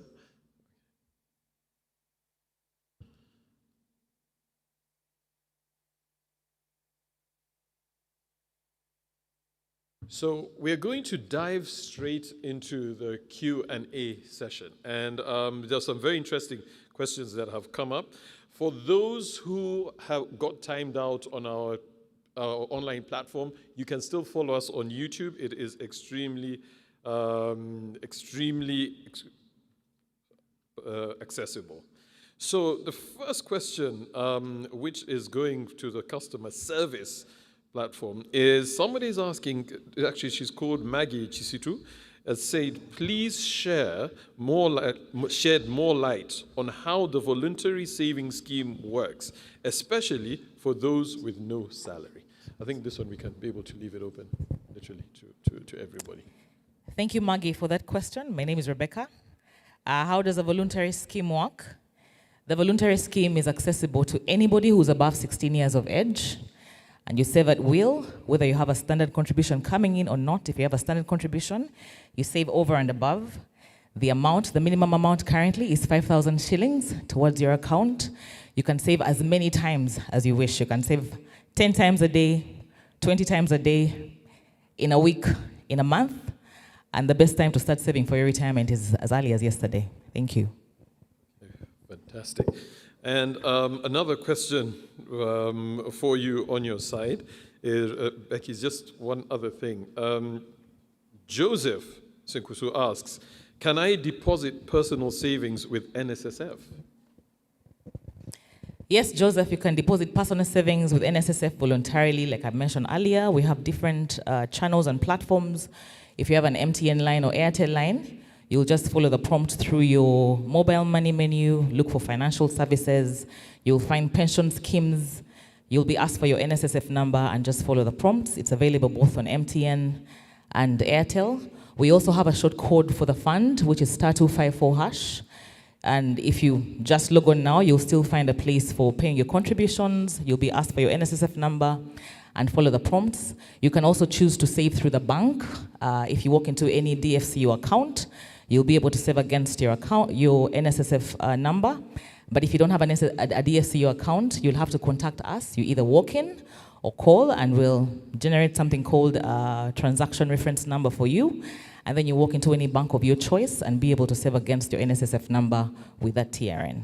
Thank you. All right, fantastic. Now this goes to the, we can clap. I mean, it's very, thanks for being very articulate and spot on. Now this goes to the commercial side. There's a gentleman who's called, sorry, a lady called, again, Maggie Chisitu, asks, says, can you please shed more light on the voluntary savings scheme, especially for those who have no salary? Thank you, Maggie. I feel like it's partly been answered, but just to shed a bit of more light. The voluntary option gives you the flexibility that you need. You are able to contribute to the fund regardless of whether you're earning a salary or not. Because what the law did is to permit even members in the informal economy that are not, based on salary to be able to contribute as and when they're able to. So regardless of whether you're earning a salary or not, the law makes it possible for you to register with the fund and be able to make contributions to the fund. All right, fantastic. Thanks, Geoffrey, for that. There was a specific question that goes to our MD, Patrick. And this is Irene. She says many companies declare staff salaries and employees face the risk of being terminated if they complain to HR. How is the fund addressing this matter? There are basically a number of channels by which people can raise complaints. If you are worried that your employer may retaliate against you, you can actually go to our whistleblower platform. You can actually stay anonymous. You don't have to tell us your name. You can give us the documentation that you think has happened. We then initiate an investigation and we protect basically the identity of that employer. That's the first one. Secondly, the employer really is running a really serious risk because there's a law in this country that protects whistleblowers. So if you retaliate against a person who has raised an issue and they say, when you are wrong, not only do you risk criminal charging against you, which can be very, very punitive in that way. But I think what I really want employers to understand, it is cheaper to comply than not to comply. NSSF law was very interesting. We are not interested in closing a business. You rather call us and say, I'm running into difficulties. We work out something so that you can meet that obligation. Because if we come and do an audit and find you've not complied, the law has said that URA charges you 2% rate, 2% percentage points for each month that you have an obligation you were not paid. NSSF is 10%. And there's a reason why it was set up that way, to deter that behavior. We found places where somebody may have owed 20 million shillings, but by the time you put penalties, it's running to 500 million shillings. That's a lot of money. So we found this year where some CEOs have had to go to jail because they did not comply. And that's why I say it's cheaper to comply than not to comply. Right. Interesting.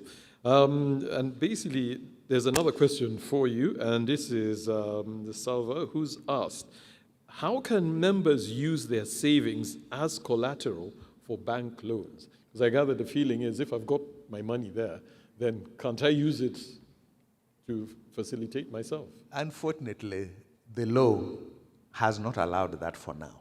And I usually tell members that this is your fund. The law is passed by Parliament.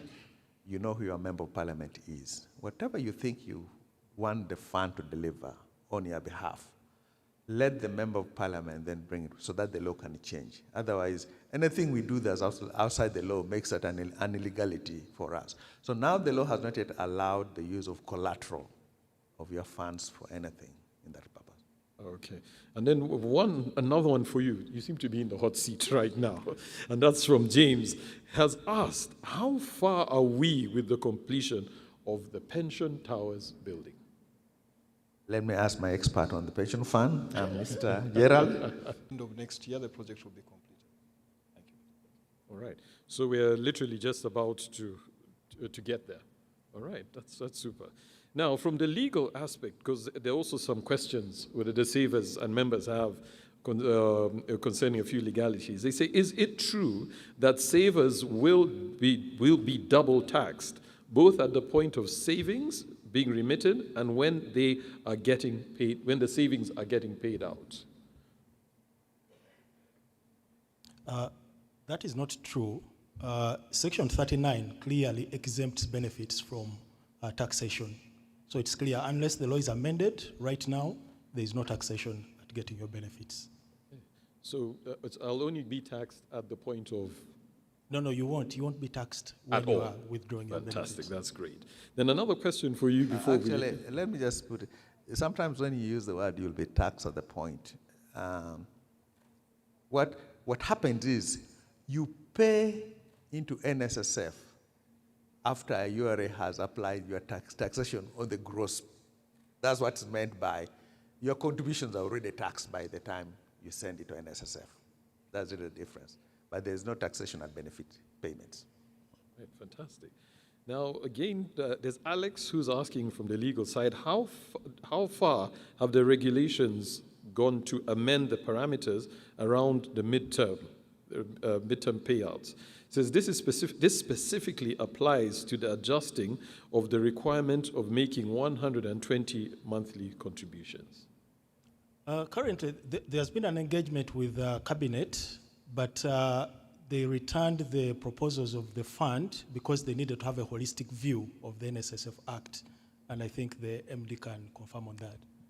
Yeah, so that paper actually did go to Parliament, to Cabinet to bring that. So we are waiting for that decision to be made, and then it will go to Parliament for it to be amended. And this is an interesting one from Leonard.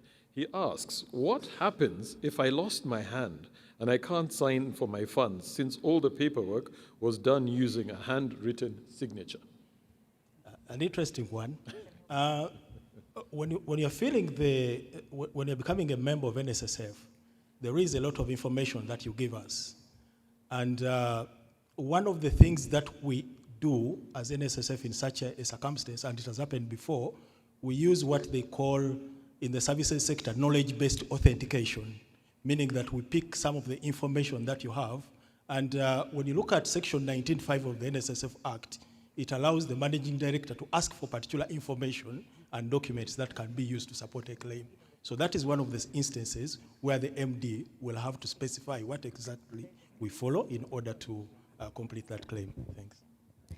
Just to also add to what Joseph has said, in our verification process, we use biometrics.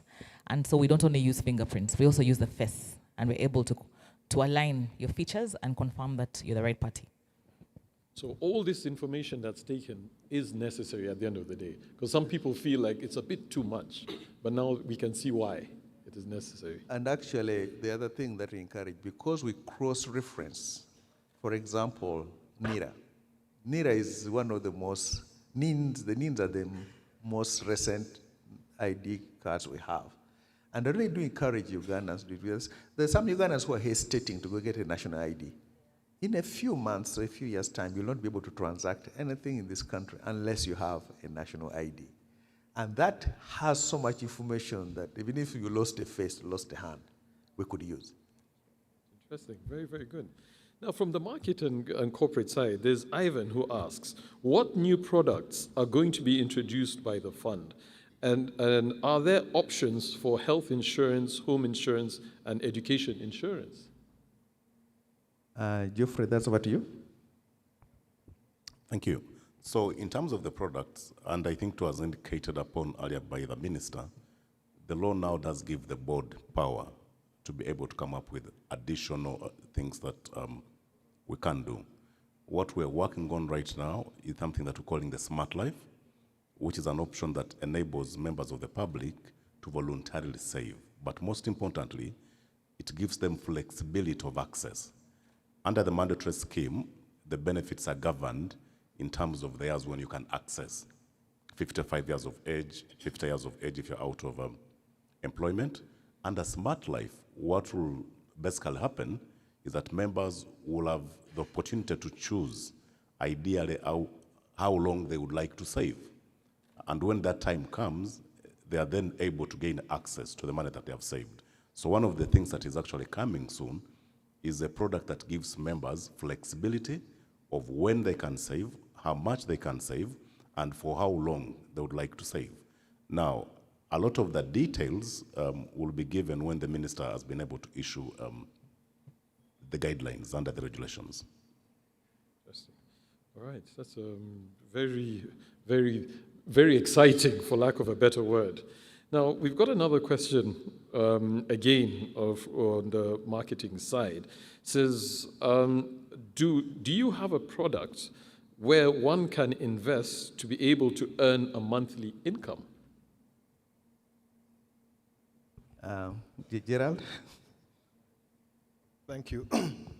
I think, as my colleague Geoffrey has explained, the Smart Life product is actually one of the first interventions that management is putting in place.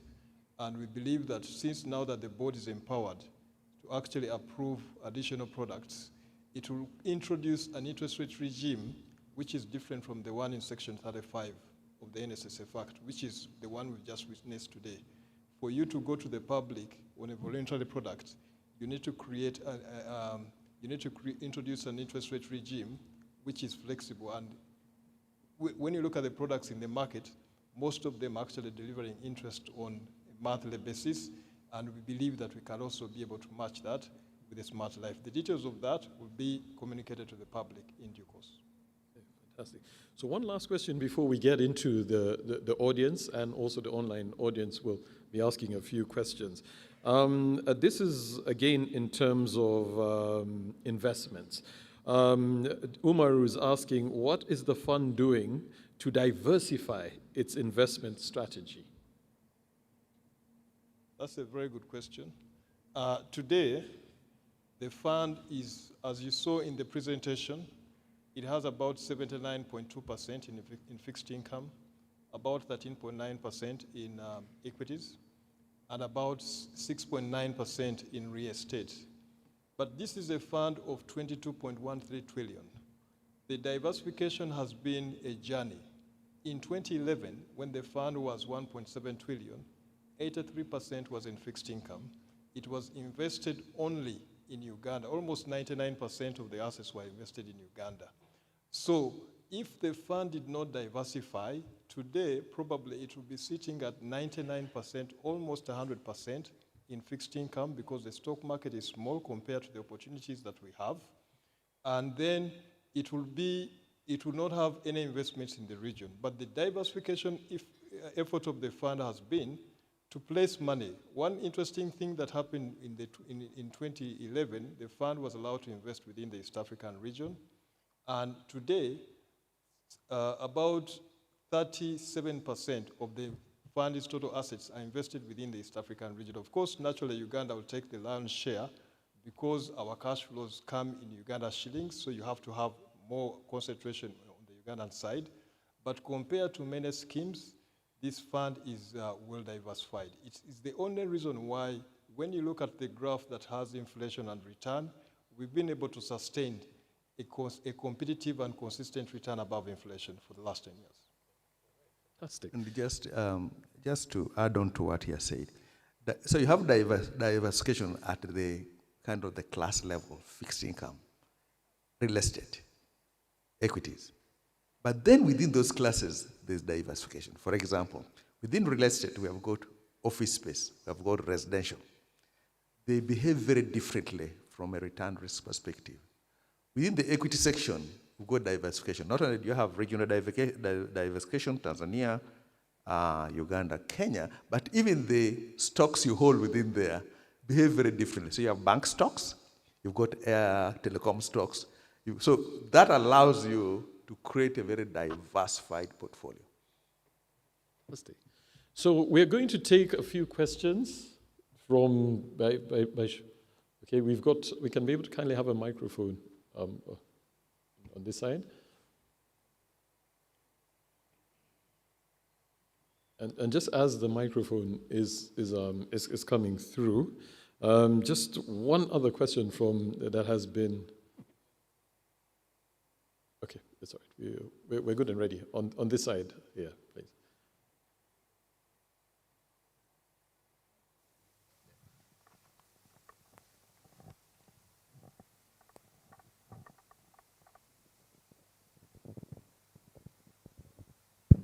Thank you, Peter.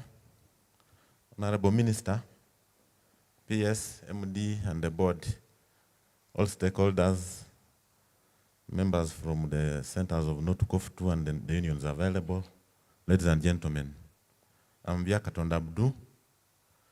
By the grace of God, I'm the workers' member of parliament, one of the 5. I'm delighted to be here and really listen to success stories.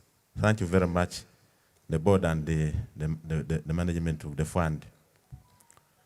You see, as MPs, our interest was to increase on diversification. When we opted for midterm access, I'm happy it is now working in miracles. However, MD and the team, currently I think we are looking at positioning. What strategies are available to ensure that you do enforcement and presence in Kalangala? How do we ensure that there is conformity and remittances in Amulata? What's the strategy? Because what we realize is that quite often as workers members of parliament, these are the key questions we are being asked. Our workers, our employers are not remitting. And that's actually still a very big challenge. What's the strategy? The other thing I want to remark on one of the scholars, Washington Nick, he said success has got so many good fathers, whereas failure is an orphan. So we are happy to be here and listen to success stories. However, globally, we are looking at standing at the edge of our competitors. Realize that, for example, when you look at companies like Amazon, it is just a private company which started in a basement of a garage. But on the 6th of September, we're told they are now United States dollars, $2 trillion. Walmart is about 618 USD billion dollars. And now under the National Development Plan 4, NDP 4, 3 core areas we are looking at: industrialization, agro-processing, digitalization, and ICT, then tourism. I'm personally an environment activist.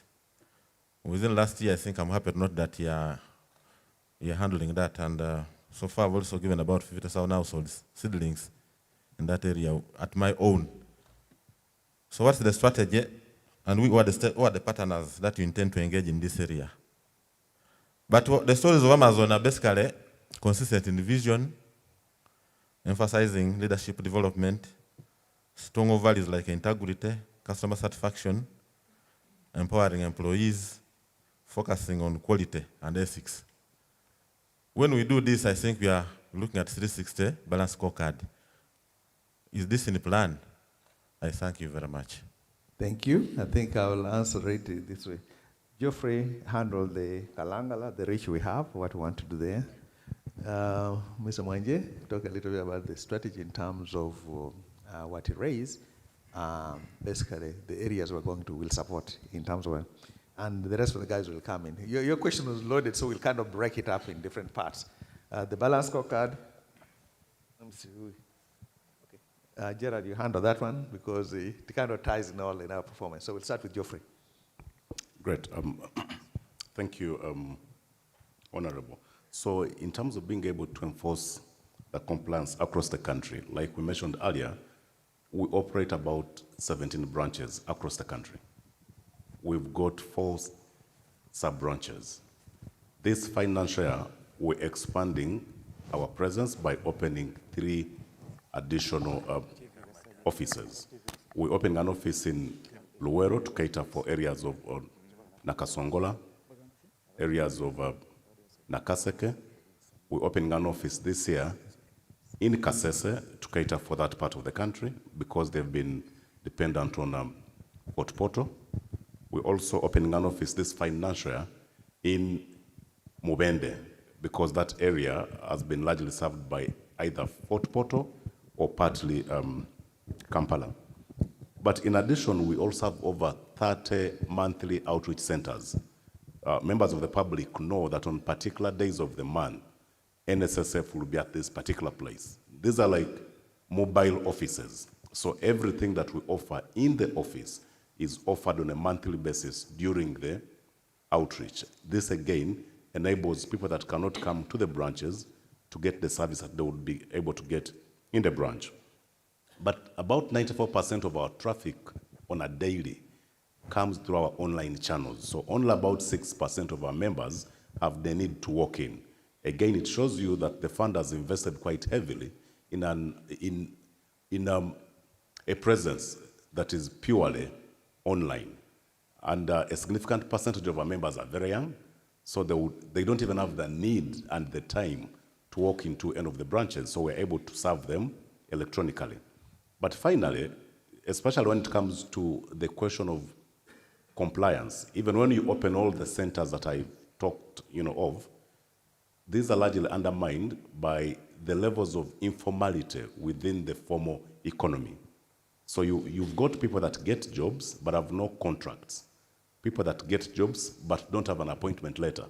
So even when you go in the field, even when you audit the employers, for as long as a lot of people are still working informally, even when you undertake comprehensive audits, you are very unlikely to get details that relate to them.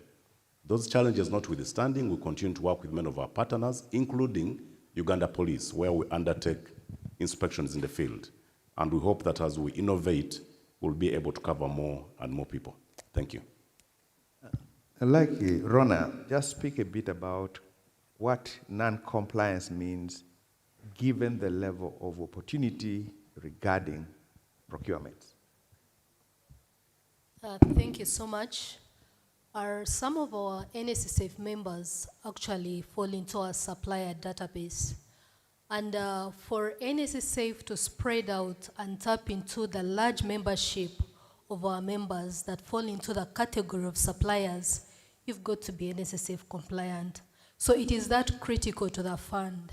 It is that critical to our members. It's that critical to the business community that to tap into the fund that we are talking about and the performance and numbers we speak about, that you are compliant and fully registered with NSSF. So compliance plays a major role in how we do business as the fund and how we feed and go beyond the interest that we declare to members to tap into the business that the fund gives to its members through its suppliers. Thank you. Then Mr. Mwanje will touch a bit on what you raised, Amazon and Walmart. From a competitive perspective, what are we doing? Thank you very much, Honorable. Your question was two-pronged. You are asking about strategy internally and strategy externally. Internally, we are organized around the UNDP Sustainability Development Goals, like you saw Patrick here, on what he showed in his presentation. And we are entrenching that in all the activities that do with all the partners that we work with on a day-to-day basis. That is where we are going. And right now also internally we are creating a ESG coordination role to ensure that all activities we do, all the people we deal with, be it our stakeholders, be it our members, be it our staff, ESG is entrenched. So internally, I think we're on the right track. Now, externally, we might not have reached the scale of Amazon and other big companies, but we are also taking big strides. We have, for example, our blue ocean strategy that we are dealing with, enhancing the value chain of agriculture. Patrick was very elaborate about that, where we have to make sure that our farmers do not lose value for the work that they have put in. And what is happening, unfortunately, is that the people who do the least work are benefiting most from the work of the farmers. We want to do it in such a way that we create more value for our farmers, and that is what I talked about by Patrick. We also look at other things like creating jobs. We are doing job creation. It's talked about High Innovator. We are partnering with like MasterCard Foundation and several financial institutions. We are doing that. Then we also have what we call livelihoods for the ordinary person out there in our communities. And we are working with our local leaders, with our members of parliaments, with our ministries, relevant ministries like the one of gender and the one of finance, to make sure that we get that working. So in a nutshell, we are approaching this from a 360 degrees view so that we cover. Probably when we tell this story again, 2 or 3 years from now, you will see very, very tangible results. Thank you. And I think just to add, one of the things, he mentioned the thing about blue ocean, okay? This guy created this concept called what's called a red ocean and a green ocean, in simple words. Your friend has a boda. So you also buy a boda. Park on the same stage. So you're competing for the same customer. That's red ocean. You're not really adding value, you're just eating each other alive. Blue ocean is when you buy the boda. And you say, you know what? Instead of putting this boda in Kampala, I'm going to put it in Nyemnye, my village, where there are no bodas. Now that's blue ocean. You're playing where nobody else is playing. And what Stephen just talked about, there is no pension fund today that's deliberately intending or creating jobs. There's no pension fund that has actually said, we need to look at our farmers. How do we bring value to them so they can become our members? So we're in the blue ocean. They are coming to benchmark. So in a few years' time, they will do the exact thing they are doing. But by the time they come there, we've gone to another thing, and the world is catching up with us. So that's kind of the strategy we are following in that matter. Balance scorecard. Thank you. I think the quick answer to the question of the balance scorecard is that the fund implements the balance scorecard across all levels of the organization. In so many companies, the balance scorecard stops at MD or even EXCO, which is the tier 2, tier 1 and tier 2. But what is different with the fund is that all the 605 employees, each one of them has a balance scorecard. So actually, even having an annual members meeting today and sitting on this panel, it is reflecting on someone's scorecard. They will be judged by how successful the event went. That is how serious we take the balance scorecard. But I think the Honorable touched on a question which I want to supplement. It has been answered partly by my colleagues. The bit about Amazon and being $2 trillion in valuation and the bit about Walmart.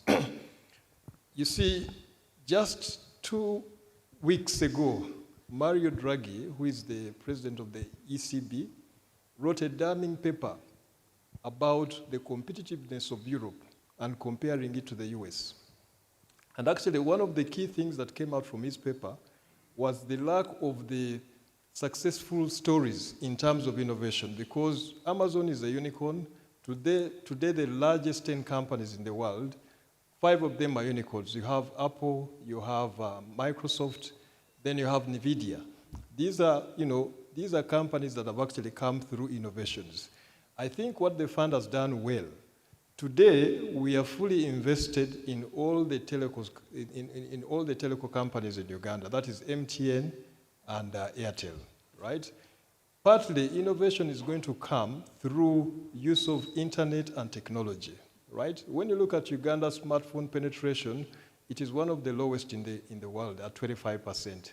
So we believe that if we can, now that we are invested in some of these companies, we can work with them to drive innovation going forward. A big chunk of innovation actually is going to come for things like the usage and adoption of electricity. Again, Uganda is not very competitive when it comes to our usage of electricity. We have on an electricity consumption per capita, we're even lower than the African average. We start at about 215 kilowatt hour compared to the African average, which is about 552. Again, what has the fund done? We have declared our intentions for energy. We are invested in Umeme. We'll look at opportunities probably within generation going forward. But we believe that we can be the catalyst for innovation for the country going forward. And then if we do so, we'll be able to create these local unicorns, and that will drive more member participation, which will bring compliance up. We've got a huge audience online, which is the main audience, so we will be getting back to the questions here in the room. But again, for those of you who are online, please keep sending in your questions. And the good news is, for everybody who is a member, their account will be credited today. So, I mean, there are good things happening. Wait for your message. I think that's something worthwhile. Now, Gerald, you talked about Umeme, which I find very interesting, because one of the questions that has come in directed to you, there's a gentleman called Deogracious Sekasi, who's asking, what is our fate with Umeme? Especially now that our shareholding in Umeme, given to the fact that it's winding up its operation soon. Are the lights going to go out, in other words? Very good question. So The fund invested 141 billion in Umeme from IPO and the subsequent investments. It has received in excess of 120 billion in dividends, right? So you could say almost 80% of our investment has actually been recouped through the dividend payments. The price yesterday was 430 shillings, Uganda shillings. So if you are to multiply the price of the price on the stock market yesterday by the number of shares, you're looking at in excess of 160 billion. So today, you can say that the return that the member has received on Umeme has been good. But then what happens? What happens in March 2025? Because we know the concession will lapse in March 2025. Essentially, according to that concession agreement, government will have to pay the company 105% of all unutilized investments. Today, and actually, Umeme being a public company, it has disclosed that number. The investments that have not been yet recovered through the tariff, that number stands in excess of $200 million. So you don't have to be a financial expert to work out how much you'll get when the payoff comes. We believe in the ability of government to pay because that is actually contractual. So we believe that when come March 2025, because the company has paid down all its debt, the members will get a big payout because when government pays Umeme, because it cannot continue to run the concession going forward, Umeme will probably close, but then the money that will be paid will then eventually be distributed to the shareholders, of which the fund at more than 24% will stand to benefit the most. Interesting. And my other question that the member seems to be concerned with the lights go off because Umeme closes. I don't think it's the interest of anybody. But what you have is a change, a transfer to somebody else, do that operation so the lights continue. So we don't expect the lights to close. Fantastic, very comforting.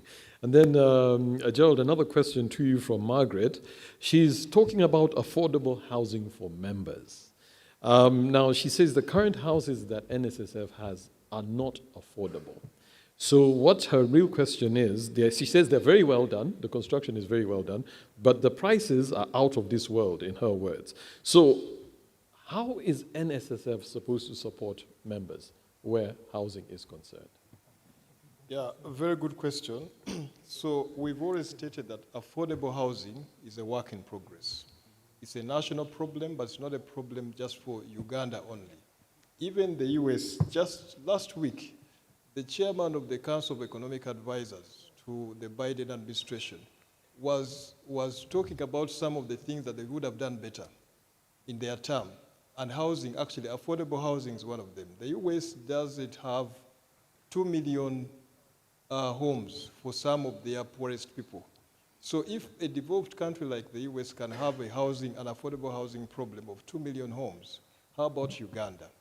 In Uganda, the U-Boss has actually told us that the median earning of an ordinary Ugandan in the rural areas is about 168,000. When it comes to the urban areas, it's about 230,000 shillings a month.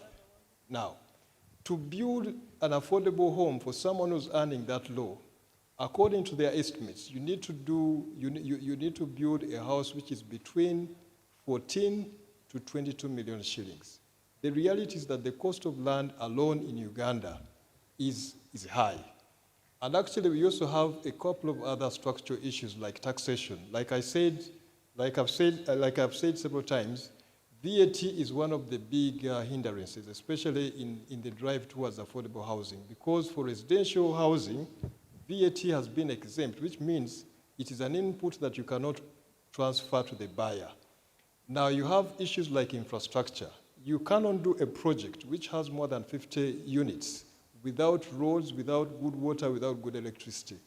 Infrastructure alone accounts for between 10 to 20% of the project cost. So if you take VAT 18%, infrastructure, and the value of the land, you can actually bring the cost of the cost of the house down by 50%.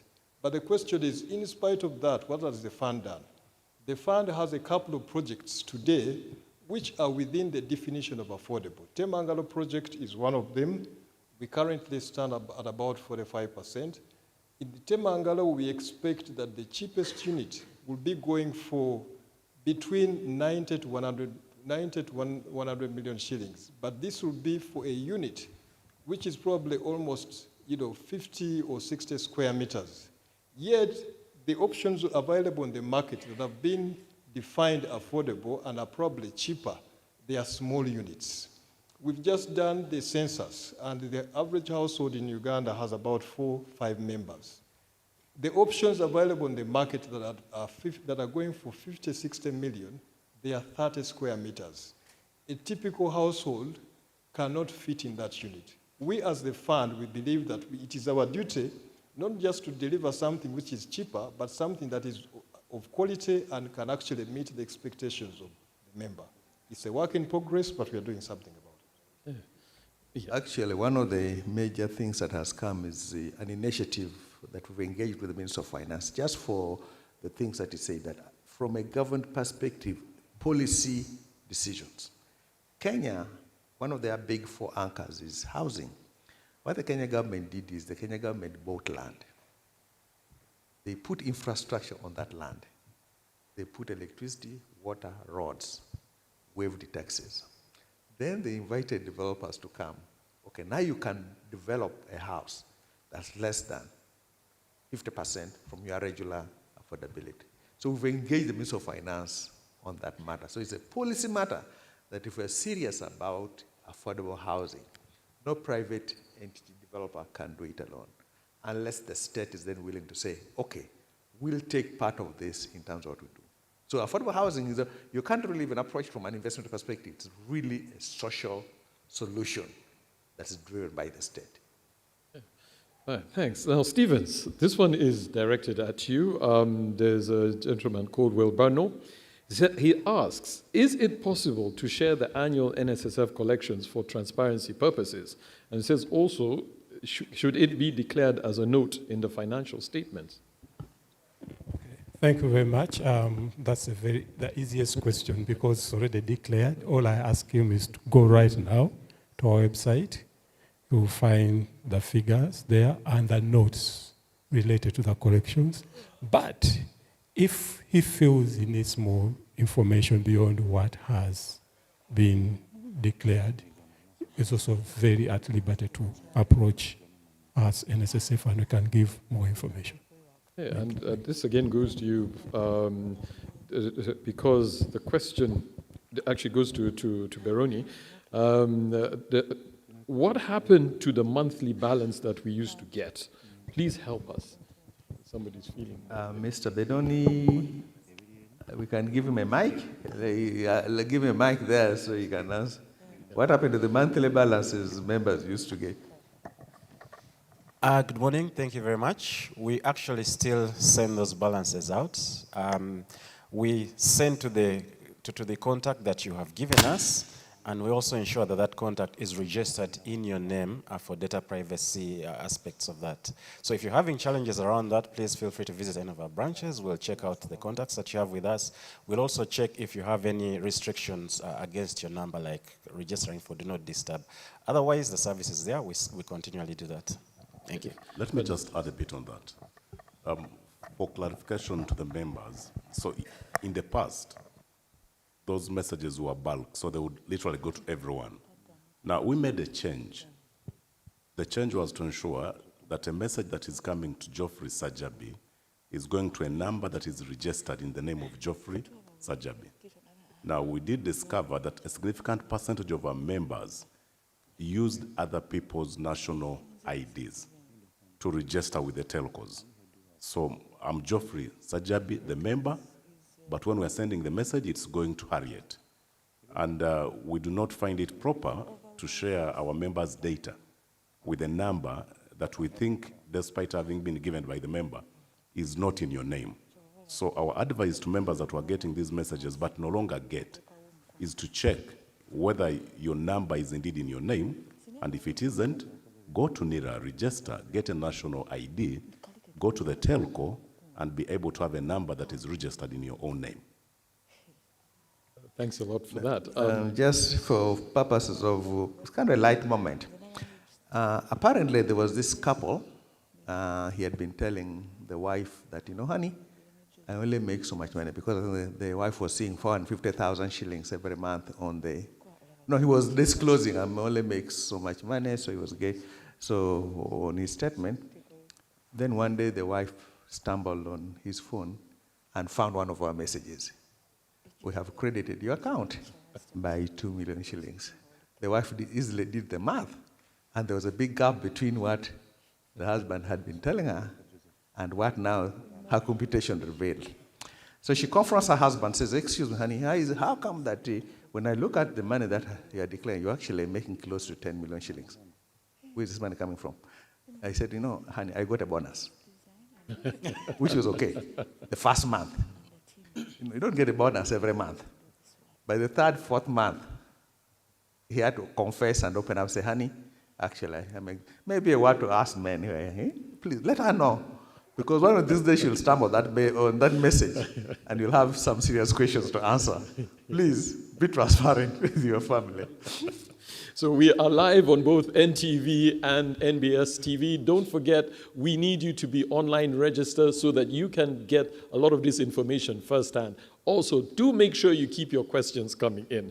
Now, on that note, Geoffrey, this goes to you still. Timothy is asking, can a saver who has clocked 55 years withdraw his or her savings in investments as and when the need arises? Absolutely, yes. Because once you clock 55 years of age, you qualify to take your money. And it is purely up to you to determine when you want. In fact, what is even better, we've also increasingly got members who, despite qualifying for the lump sum, are choosing not to take the entire amount.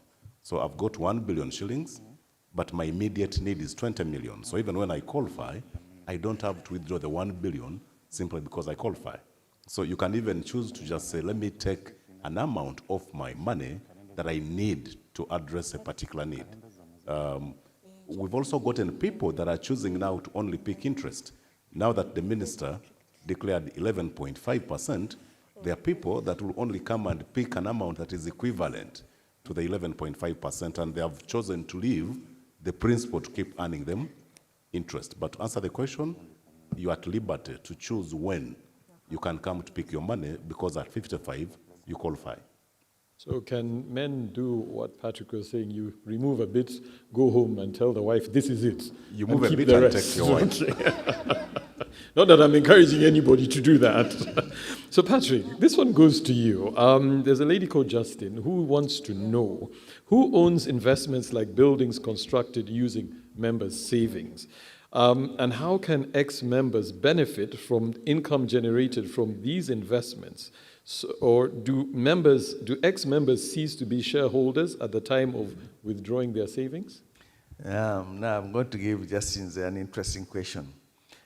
The reason why interest is put on your account, you've loaned us your money. It's important to know that. The law requires us. The difference between a shareholder and a debtor. A shareholder does not have the right to get their capital back. When a shareholder, when you invest in a company, it can all go bust. The company is not required to pay you back the amount of capital you put in. NSSF, the law requires that we pay you back when you become eligible. That's why the relationship with the member and the fund is one of a debtor. And it's important that difference. Not only is that relationship important, the law has even forced us. It does not matter how badly the fund performs. We are obligated each year. I tell guys, there is the difference, the beauty with NSSF is this. The worst that can happen to your money, say you start with 100 million shillings at the beginning of the year. The worst that can happen to your money, it will go up to 102 million shillings by law. You start with 100 million shillings, it can never go down to 90 million, to 99 million. By law, that's a guarantee that is there. Now, if we get the relationship correct, that means when you come for your money and I pay you, I have paid you. That's why it's important. Continue being a member. Because when you take it, you serve at that relationship. Because I paid you back what I owed you. Interesting. Rebecca, Tom has a question for you. And his is, how do I save using the NSSF app or using mobile money? So if you, thank you, Tom, for the question. If you do have the NSSF Go app already downloaded on your phone, when you get into the details of your NSSF Go app, you will just look at that hamburger menu. There's something at the corner that has about 4 lines, and you'll see something called Pay Now. Even when you open it, at the end of the screen, you'll see Pay Now. And when you open it, you'll have different options to either use your mobile money account or to use a credit card, and it's all integrated in the back end, thanks to our tech team, to take that money right from your wallet, either bank or phone number, onto the NSSF account.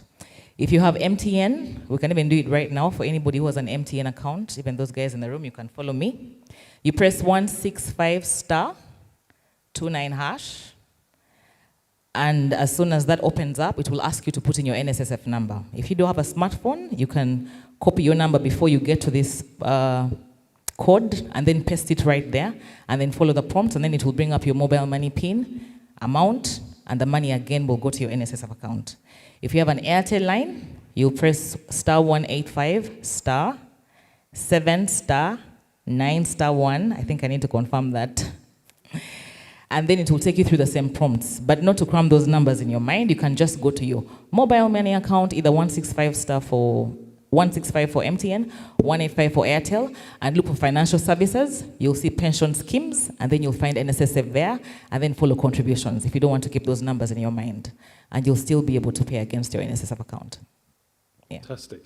And Patrick, you talked a lot about wealth creation, and I think that did rub some people the right way. So Alex has a question for you. He says, most Ugandans in my country here are poor, not because they are lazy, but because they lack financial literacy.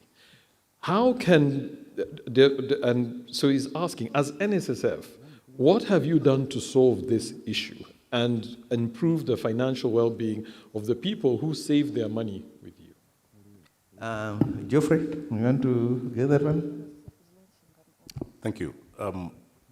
One of the things that we've been implementing, I think now for about 4 or 5 years, but did scale in the last 2 years, is financial education to our members. We know that the need is bigger than just the members of the scheme, but for the start, we started with our members. Last year, we ran an initiative called Make Your Benefit Count, where our target was to reach all people that were eligible, especially on the basis of age, to take out their money. The intention was to educate them about how to responsibly use their money, invest their money, before they actually make that application. And surprisingly, many of them after that class, that would last even as long as 5 months, many of them made a choice to say, wait a minute, after what I've gone through, I don't think I need to take all the money, or I can just take a bit of the money. So we partnered with all employers in the country. Employers are at liberty to invite the fund, and will come to your workplace and have a session with your employees. We've gotten even some of the banks that have invited us, and we're doing an academy for their employees for more than 6 months. And at the end of that particular course, someone is in a better place to make decisions that are more responsible.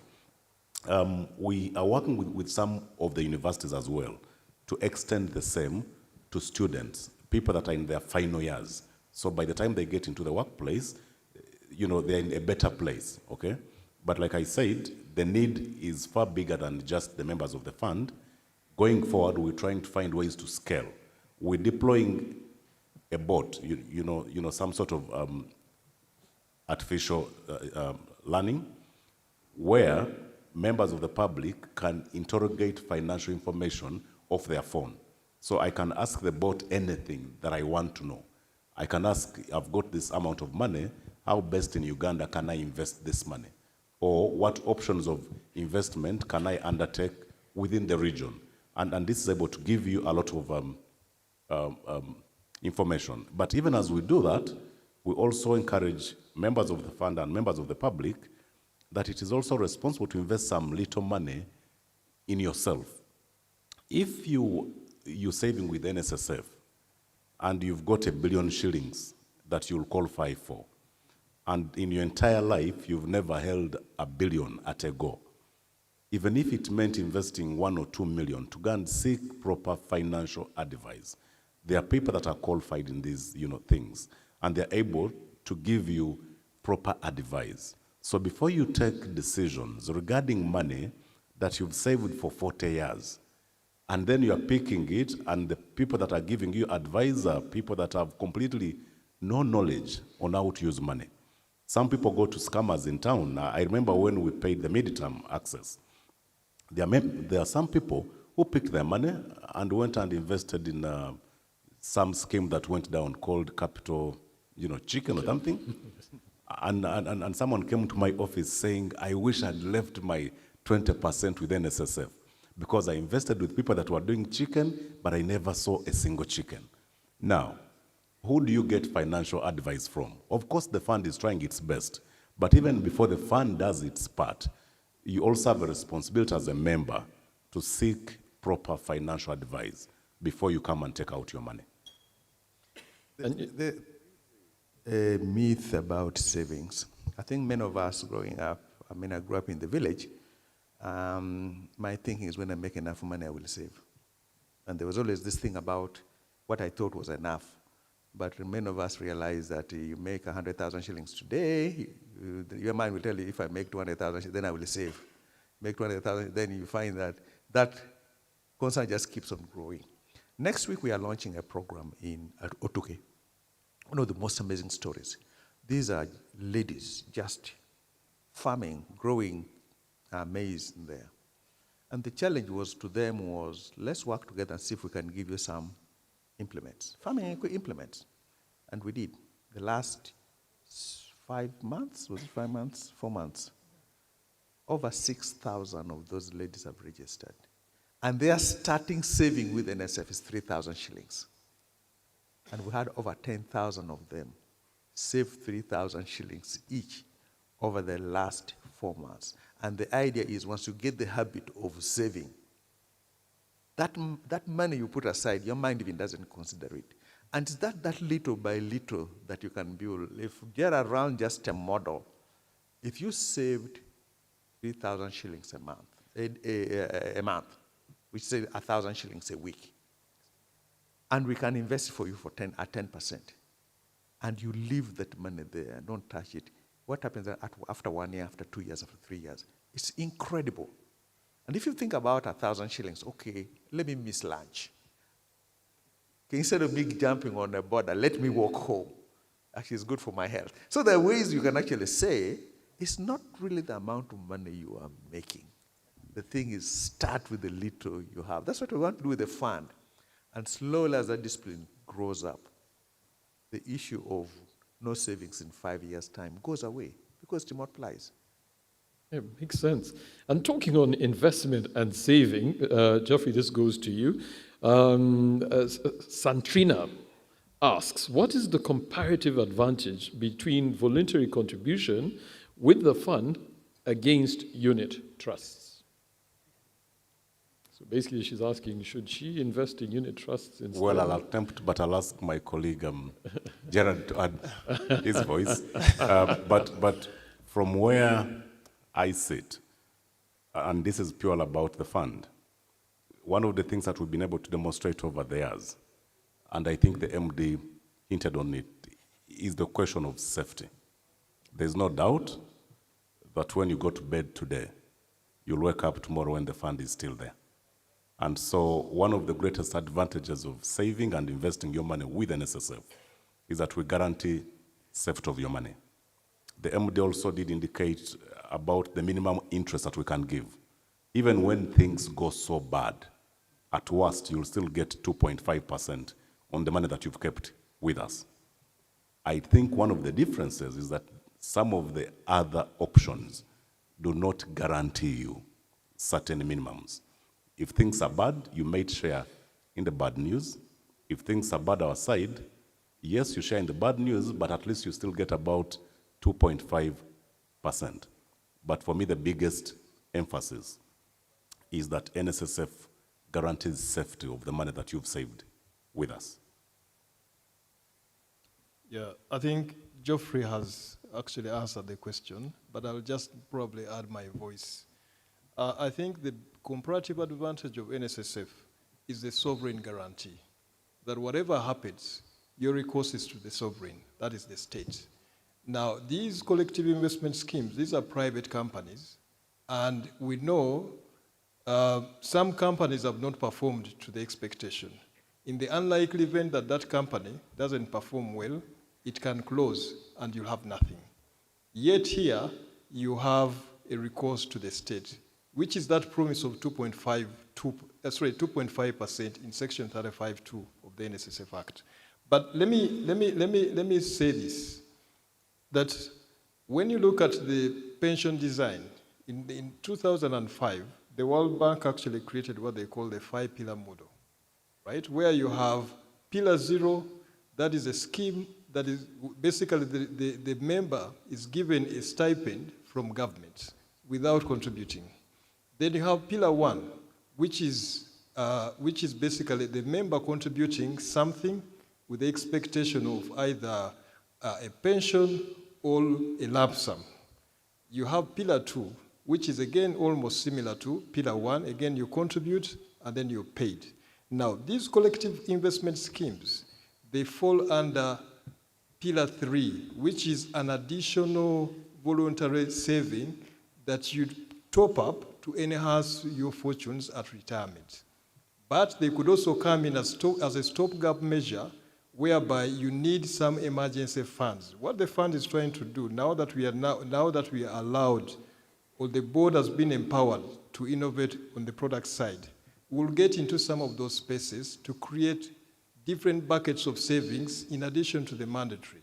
And that will create an additional advantage to the member. And by the way, we're not competing with them. A very deliberate thought process. We want people to think about saving for the mid to long term, not 1 month. The 1 month space, the 1 month to 12-month space, we don't even want to save there. Say, no, take it where you want to go, because you may have an emergency tomorrow. But if you want to think about a bit of strategic savings, I have my child's education coming in 3 years' time. I may have a health condition in 4 years' time. I want to do something in 1 year's time. I want to buy land in 5 years' time. Then come, and the discipline of that is within the NSSF. So the design is specifically trying to encourage us to shift from just saving for the short term, but to that mid-range and long term. Yeah. And my next question, as we start the wrap-up process, goes to Rona. There's a question about procurement here. If I've got a healthy portfolio with the fund, can I be able to leverage off that as as a security for money borrowed to supply the fund? Thank you. I don't think you would actually use your portfolio or your member fund to be able to leverage and go into procurement. So we mainly look at procurement from the fund in the perspective that we will give you leverage for as long as you're an NSSF compliant member to compete and participate in our procurement processes. But saying that you'll have the buffer from your savings, if I got you correct, to come and indulge is not possible. Thank you. Okay. And on the legal side, along that same line, John is asking, what is the biggest reason for not offering credit to savers for well-appraised businesses as commercial banks do? It's basically where the law is, basically. Okay. So we can't bend the law. No, I mean, it is what it is. The MDs only say we have to be compliant. The day we bend the law, you lose trust in us. Yes, But you raise something that maybe most of the business people here may have. You know, sometimes we have a little business, and your first thing is you don't have capital. The thing is not really you don't have capital. There is enough money looking for a home. The issue, are you ready to receive that money? Because all these monies that are looking for home are requiring certain disciplines you need to have. Are you registered? Are you keeping your books? Are you disciplined enough? Because there will be enough money. I've always said that, if NSF give you a contract, and we give you that contract, it's actually a good guaranteed contract. And you need to supply that service or product within 3 months, 4 months. It doesn't matter whether the bank charges you 20%. Because the amount of interest you will pay is not comparable to the benefit you will get. What happens in most of our businesses is we are not putting our houses in order. So we are not ready. And we're trying to do all kinds of things and we end up in trouble going to money lenders. My appeal to you, all of us, let's get our houses in order. It matters. Have that relationship with the bank. When you have a relation with the bank and they see you are depositing faithfully 1,500,000 shillings, you borrow a line of credit of 3 million shillings, you pay it back. You build a track record that when that opportunity comes, that bank will be there for you and will help you. So you help us not break the law. So let's just have our businesses in order. Okay. And Gerald, a question for you from Priska. She says she understands that money is invested and she's happy about that. But she says, other than the interest, what other benefits can a saver enjoy? Very good question. Actually, there are two ways of answering the question. The first will probably come when the voluntary regulations have been actually gazetted by the minister, because we'll try and create additional value-adding benefits to those people who want to save with NSSF. But actually, even for the financial return, which is the interest that has been declared today, this year we did something that not so many organizations or companies actually do. We got a consultant, and basically what the consultant was charged to do was to try and measure the impact of NSSF. As in, you can try, maybe you can call it the non-financial return. Now, they looked at the operations of the fund from 2014 to 2024. Within the 11-year period, the fund has created value in excess of 143 trillion. Yeah, this in this economy of ours of 220 trillion, the fund over the years has created value to the tune of 143 trillion. In the year 2024 alone, the value created over and above the figures that you saw in Patrick's presentation was in excess of 30 trillion. When it comes to jobs, the activities that the fund undertakes have supported over the 10-year, the 11-year period, 1.9 million jobs. In the year 2024 alone, the activities of the fund have supported 310,000 jobs. These are full-time employment opportunities, and full-time benchmarked against the annual living wage, which for Uganda is about 27 million shillings. 27, that works out at a monthly salary of about 2.2 or 2.3 million. So these are jobs that are paying in excess of that. So that is the value that the fund creates in excess of the figures, the very good figures of returns that the fund has presented to the public today. We'll be talking more about that in the coming weeks, but I think for me it's a good question because it prompts us to actually articulate the value that we are creating over and above the financial performance that you saw today. You had something to say? All right, so now because of time, we do have to wrap up this session, I'll start with you, Geoffrey. Just what is your parting shot that you can give to the members, especially those who are online who have stuck with us throughout this and who are the largest number? Thank you, Igaga. Someone was asking me saying, is the name Igaga or Igaga? And being Msoga, I say, no, the man is actually called Igaga, but he's got a bit of an accent. So it makes it sound different. Now, my parting shot is to the employers especially, because I deal with employers on a daily, that even when we recognize that there is a lot of informality within the formal economy, and some of you deliberately do not give your employees contracts, do not give them appointment letters, you've got a responsibility under the law to ensure that every person that you employ and you're paying a salary is registered with NSSF, and that their contributions are sent to NSSF. It is illegal to deduct money from someone's salary and you do not remit that money to the fund. So my call of action is to the employers. Just like you, the employer, would like to have savings, and many employers are members of the fund as well. What is good for the employer is good for the member. So my call is that all employers in our market should be responsible. Whether you are offering contracts or not, of course, it would be a good thing to offer, but please mind about the future of your employee. You're not doing someone a favor giving them a job. They are doing a service. Many employers think that they're simply helping when they give someone a job, but this person is coming with certain skills that make your business to thrive. So the least that you can do is to ensure that you cater for them beyond the time when they are employed with you by religiously and consistently remitting money to the fund. Thank you.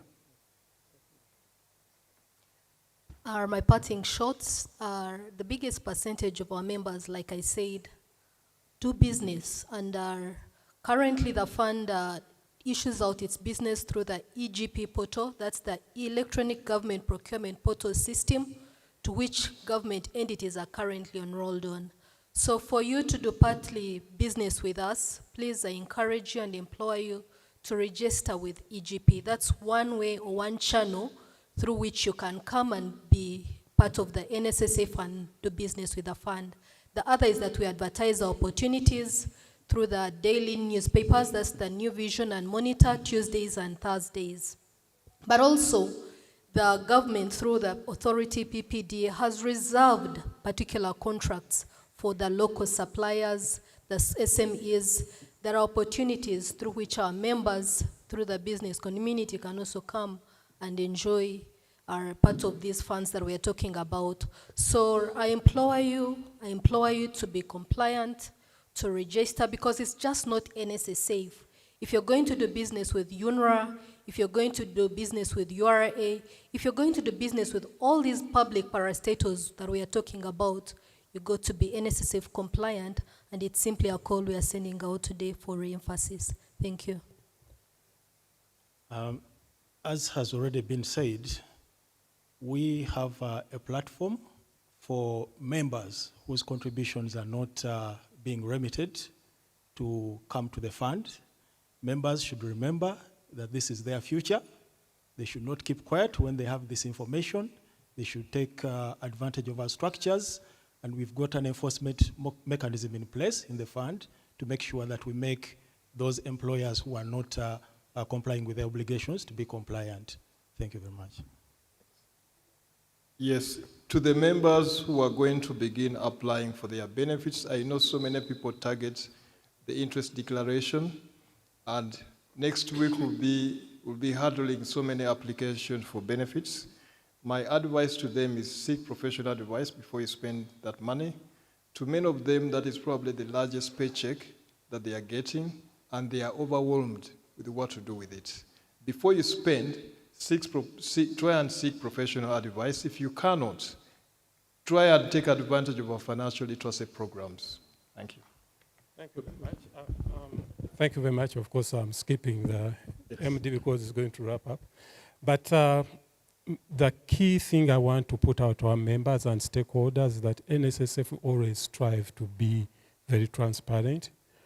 All the information that we presented here is readily available to all channels, our website for now.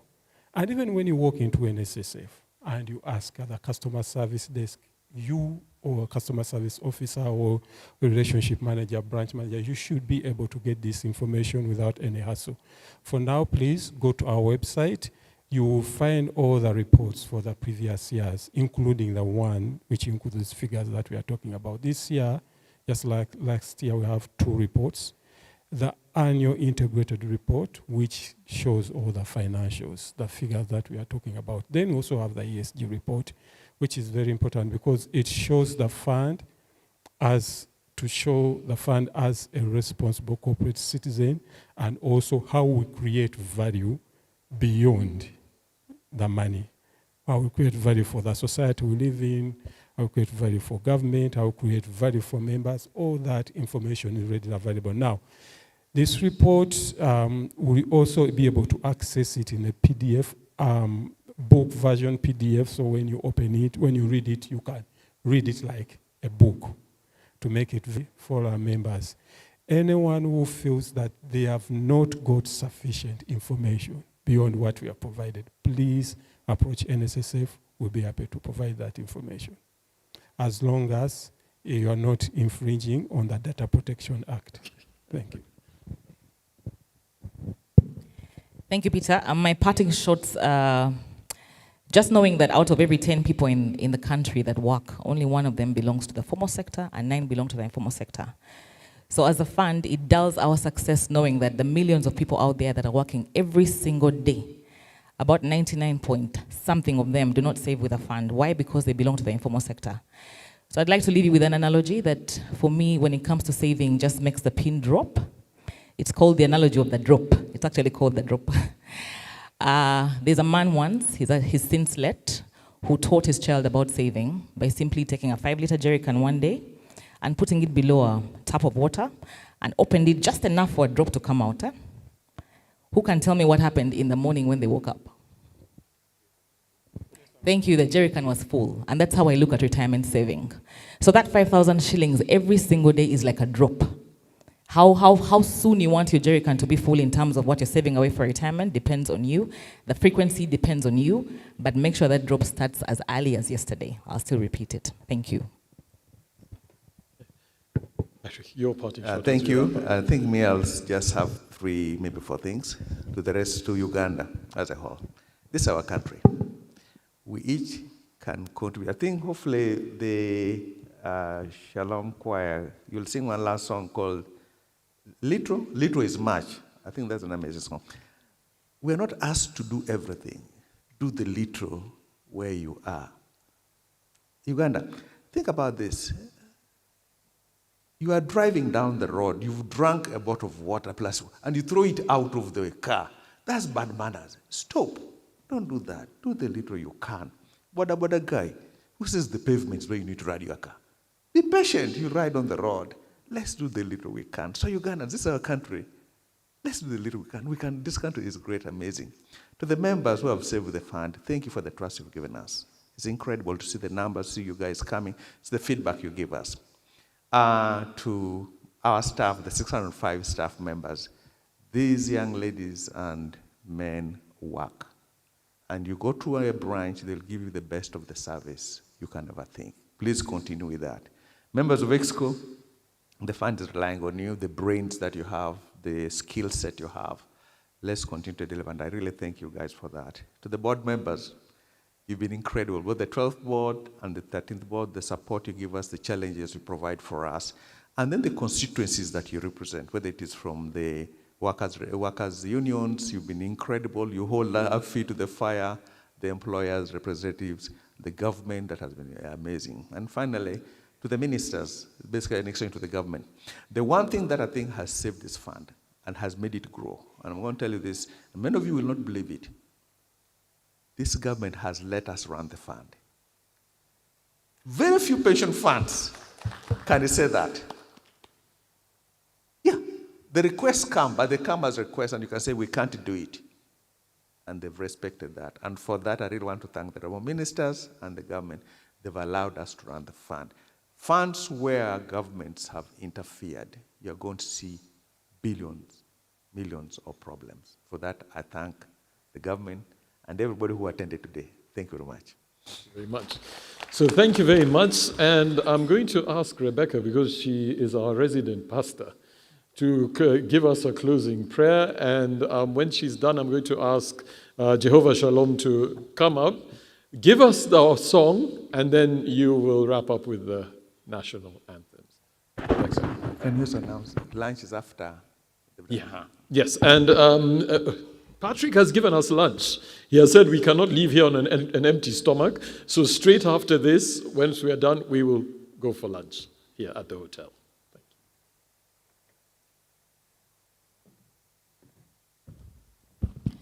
Let's humble ourselves for a word of prayer. Father, we thank you for your kindness. We thank you for your truth. We thank you because you reign in the heavens and on earth, my King. We ask you to have mercy upon us where we are indebted to you. As a people in this room, my Lord, as an institution of the fund, forgive us where we have not lived in accordance with your standards. As a country in the nation of Uganda, my Lord, where we have fallen short of what you expect of us as a nation, please have mercy upon us. Father God, I also thank you so much for every success that the fund has had, my King. And Lord, I ask that where there's still potential to grow, where there's still potential to explore, where there's still potential, Heavenly Father, to put a smile on every single household through what we're able to do as a fund, Father, may you please make that happen.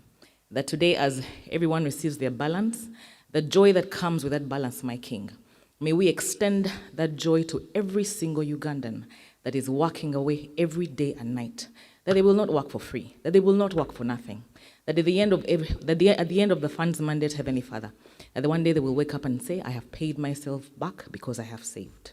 Make us make that possible for every Ugandan that's working. Make us put that smile on every single household out there, my Lord, that needs this gift that the fund is able to give. I thank you and I bless you, God of Abraham, Isaac, and Yaakov. May you reign in our lives. In your name we have prayed. Amen.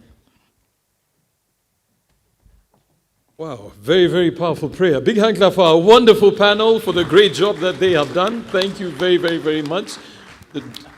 Do not forget that your interest will be credited to your accounts. All those who've been with us online and also, Stephen has just told me it has already started. If you've already received your chat, yeah, I can see some hands up over there. I can see some hands up.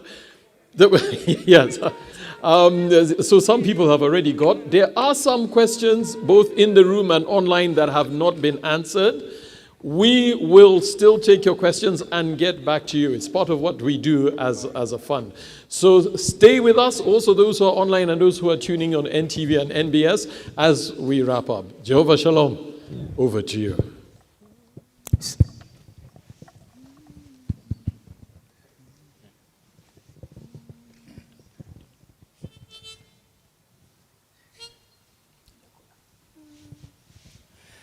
In the harvest field now ripen, there's a work for all to do. Hark, the Master's voice is calling, to the harvest calling you. There's a place that you're called to labor, seems so small and little known. It is great if God is in it, for He won't forsake His own. Little is much when God is in it. Labor not for wealth or fame. There's a crown and you can win it if you go in Jesus' name. Little is much when God is in it. Labor not for wealth or fame. There's a crown and you can win it if you go in Jesus' name. And when the conflict has ended and the race on earth is through, He will say, if you've been faithful, welcome home, my child, well done. little is much when God is in it. Labor not for wealth or fame. There's a crown and you can win it if you go in Jesus' name. Little is much when God is in it. Labor not for wealth or fame. There's a crown and you can win it if you go in Jesus' name. There's a crown and you can Jesus' name. There's a crown, and you can win it if you go in Jesus'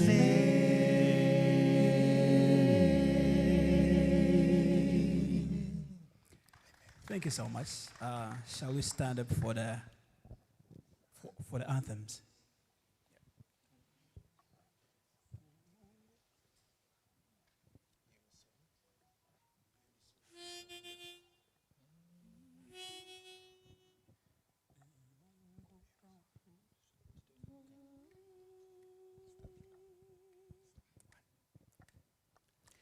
E Mungu twaomba uilinde Jumuiya Afrika Mashariki, tuwezeshe kuishi kwa amani, tutimize na malengo yetu. Jumuiya yetu sote tuilinde, tuwajibike, tuimarike. Umoja wetu ni nguzo yetu.